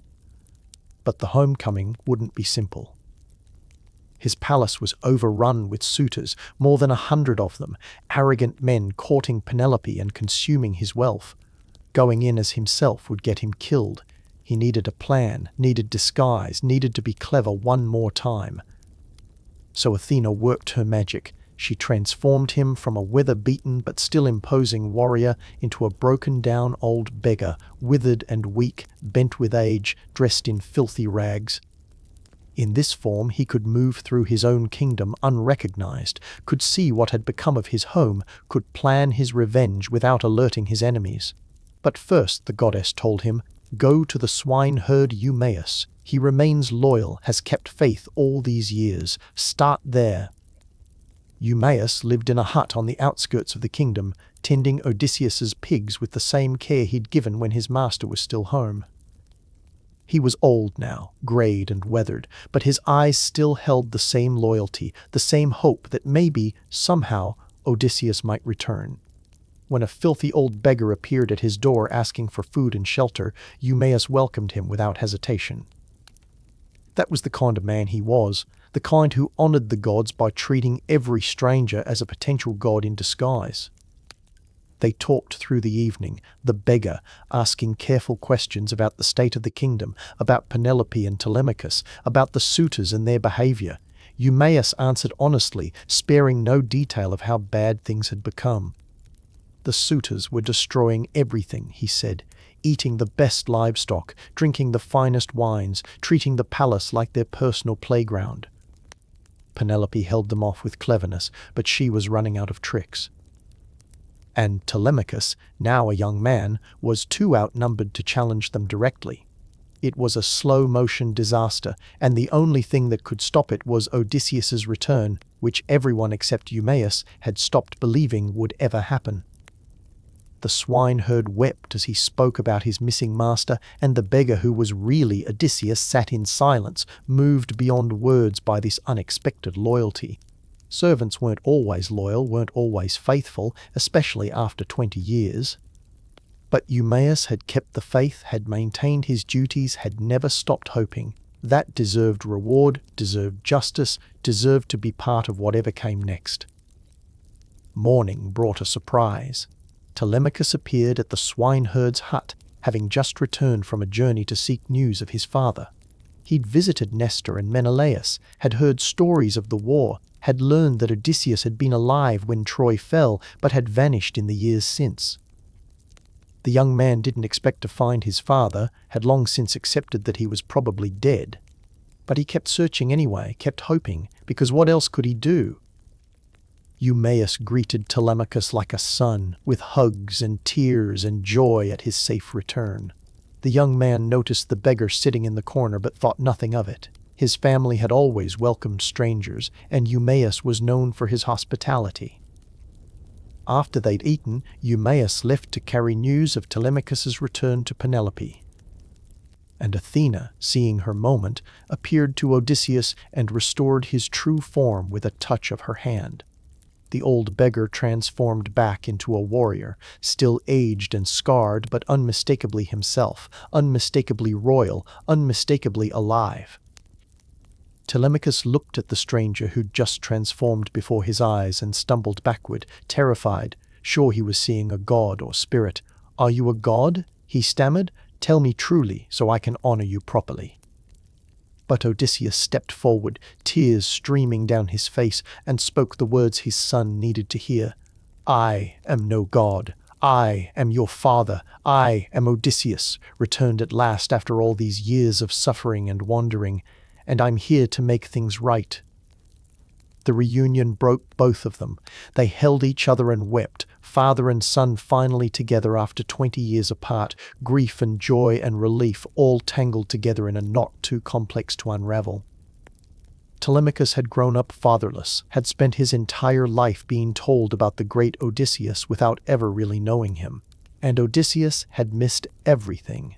His son's first words, first steps, the whole journey from infant to man. They'd been robbed of 20 years together, 20 years that could never be recovered.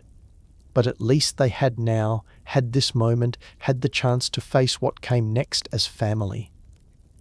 They plotted together, father and son, planning how to deal with more than 100 armed suitors using surprise and cunning and divine assistance. Odysseus would go to the palace disguised again as a beggar, would endure whatever insults and abuse the suitors threw at him, would wait for the perfect moment to strike. Telemachus would help by removing weapons from the Great Hall, leaving the suitors defenseless when the time came. It was a dangerous plan, requiring perfect timing and a lot of luck, but it was all they had. When Odysseus finally entered his own palace, disguised once more as a broken beggar, the change broke his heart. The great hall where he'd once held court and hosted friends was now filled with arrogant strangers. They lounged on couches meant for honored guests, drank wine from his stores, ate food from his livestock, and generally treated his home like they owned it. And in the center of it all, the reason for their presence, sat Penelope. Still beautiful despite 20 years of waiting, still dignified despite the impossible situation, still faithful despite every reason to give up hope. The suitors barely noticed the beggar who entered seeking scraps and shelter. Why would they? He was beneath their notice, just another piece of human debris to be kicked aside or mocked for entertainment.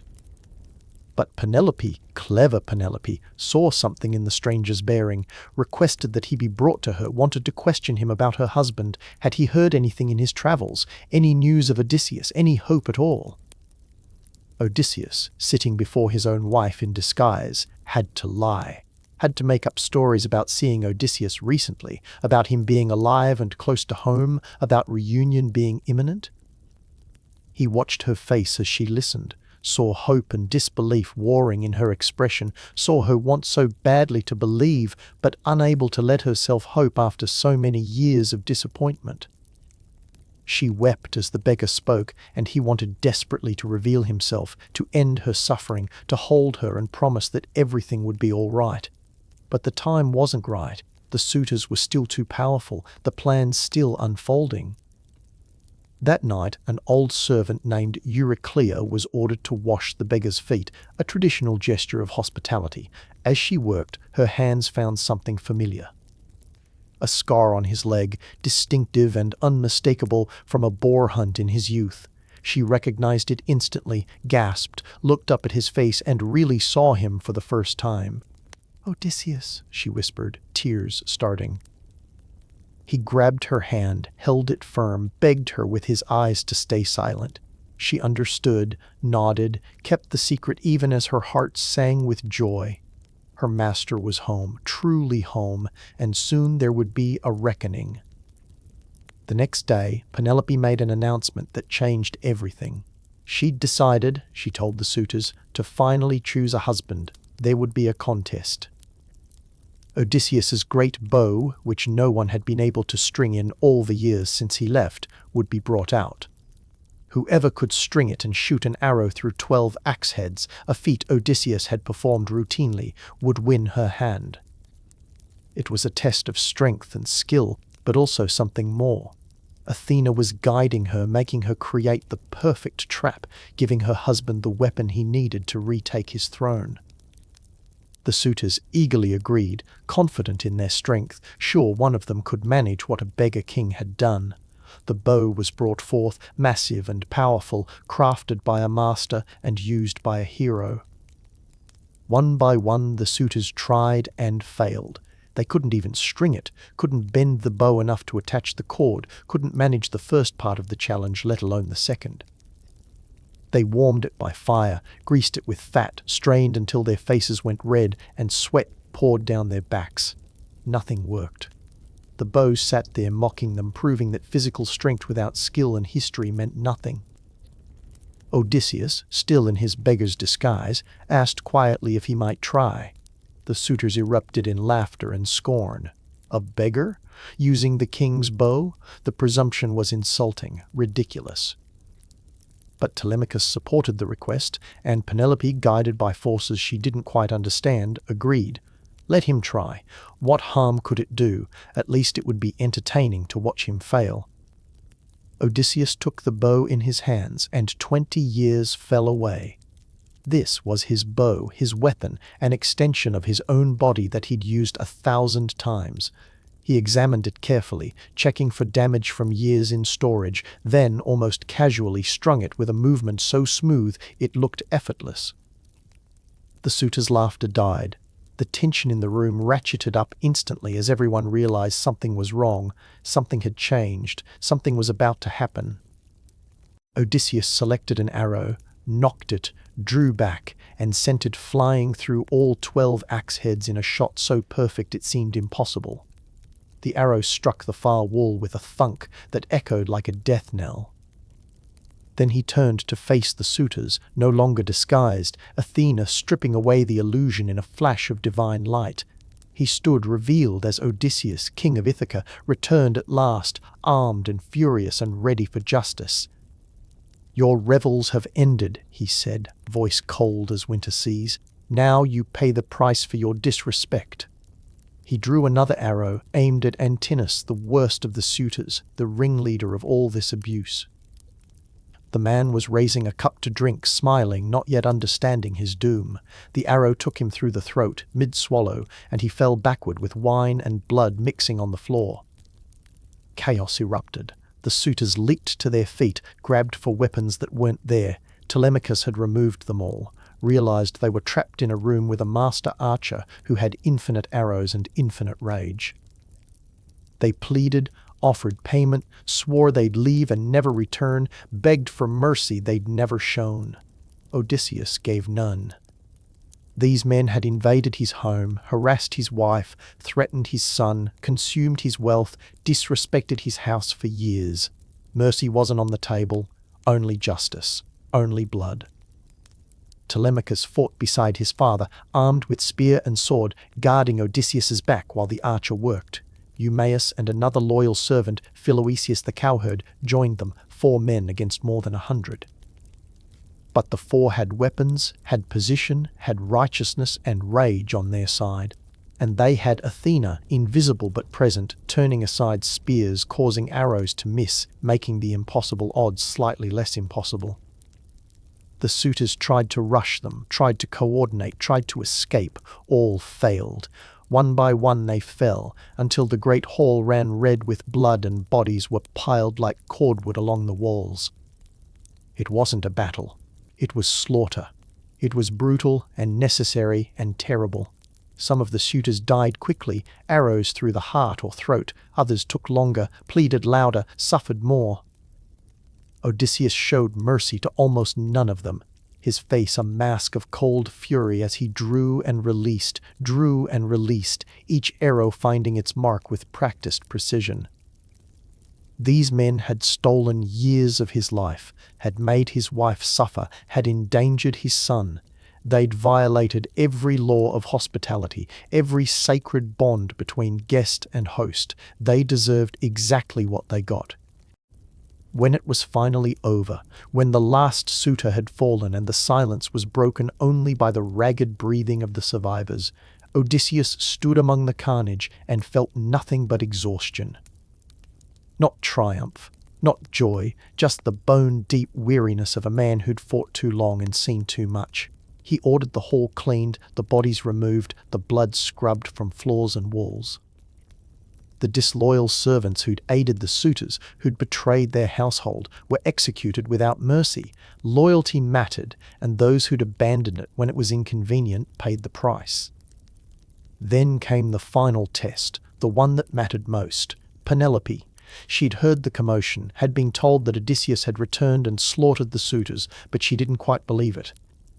Couldn't let herself believe it after so many years of disappointment and false hope. She came downstairs cautiously, studied the man who claimed to be her husband, saw the familiar features aged by 20 years of hardship. He looked like Odysseus, sounded like him. But how could she be sure? How could she trust that this wasn't some god's trick or her own desperate imagination? She devised a test, spoke to Euryclea in a voice loud enough for Odysseus to hear, ordered the old servant to move their marriage bed out of the bedroom so the stranger could sleep there. Odysseus, who'd been patient through everything else, erupted at that. "Move the bed," he said, genuine anger in his voice. "That's impossible. I built it myself, carved it from a living olive tree that grew in our courtyard, built our entire bedroom around it. One leg of that bed is the tree's trunk, still rooted in the earth. It can't be moved unless someone sawed through the olive, and if you've allowed that, then nothing is sacred anymore." Only Odysseus knew that detail. Only the man who'd actually built the bed with his own hands would know its secret. Penelope's reserve shattered. She ran to him, threw her arms around him, wept against his chest while he held her and wept too. 20 years apart, 20 years of waiting and suffering and hoping, and finally they were together again. The reunion was everything and nothing like they'd imagined, complicated by age and change and trauma, but real and true and worth every moment of the journey home. They stayed up all night talking, trading stories, filling in the gaps of 2 decades. Odysseus told her everything, all the horrors and wonders and losses of his journey. Penelope told him about the suitors, about raising Telemachus alone, about the endless pressure to remarry and abandon hope. They laughed and cried and held each other, rediscovering the people they'd been and meeting the people they'd become. By dawn they were exhausted, but at peace, 2 survivors of different hells finally safe in each other's arms. But even then, the story wasn't quite over. Word of the suitors' deaths spread through Ithaca, and the slain men's families gathered, armed and angry, demanding vengeance for their sons. They marched on Odysseus's lands, intent on justice or revenge depending on your perspective. A final battle seemed inevitable, one more fight to cap off decades of fighting, one more test of survival when Odysseus just wanted to rest. Athena intervened personally, appearing in the sky above both armies, her voice shaking the ground. "Enough," she commanded. "Odysseus has reclaimed his throne justly. The suitors died for their crimes. Let there be peace now. Let there be an end to vengeance and counter-vengeance. I speak with Zeus's authority. Stand down." And because you don't argue with Athena when she's manifesting divine power, both sides obeyed. The families of the dead were made to forget their rage, their desire for revenge simply erased from their hearts and minds. Not exactly free will, but sometimes peace requires divine intervention. Odysseus stood in his own land, surrounded by his wife and son, with his throne restored and his kingdom secure. 20 years of war and wandering had finally ended. He'd lost his crew, lost his youth, lost 2 decades of his life to suffering and struggle. But he'd gained something too. Wisdom born of hardship, perspective born of loss, humility born of being broken and rebuilt. He was home. Truly home, and though the cost had been terrible and the scars would never fully heal, he'd made it. Against gods and monsters, against fate and fortune, against every obstacle the universe could throw at him, he'd survived and returned. The journey was over. The wandering had ended. Odysseus at long last could rest, could wake in his own bed, walk his own lands, hold his own wife, know his own son. The simple pleasures of home, worth more than immortality, worth more than glory, worth every sacrifice he'd made to reach them. His Odyssey, the word that would one day mean any long, difficult journey full of trials and wonders, was complete. The circle was closed. The hero was home. And if the price was high and the cost nearly unbearable, well, at least there was finally peace. At least there was finally rest. At least, after everything, there was finally home.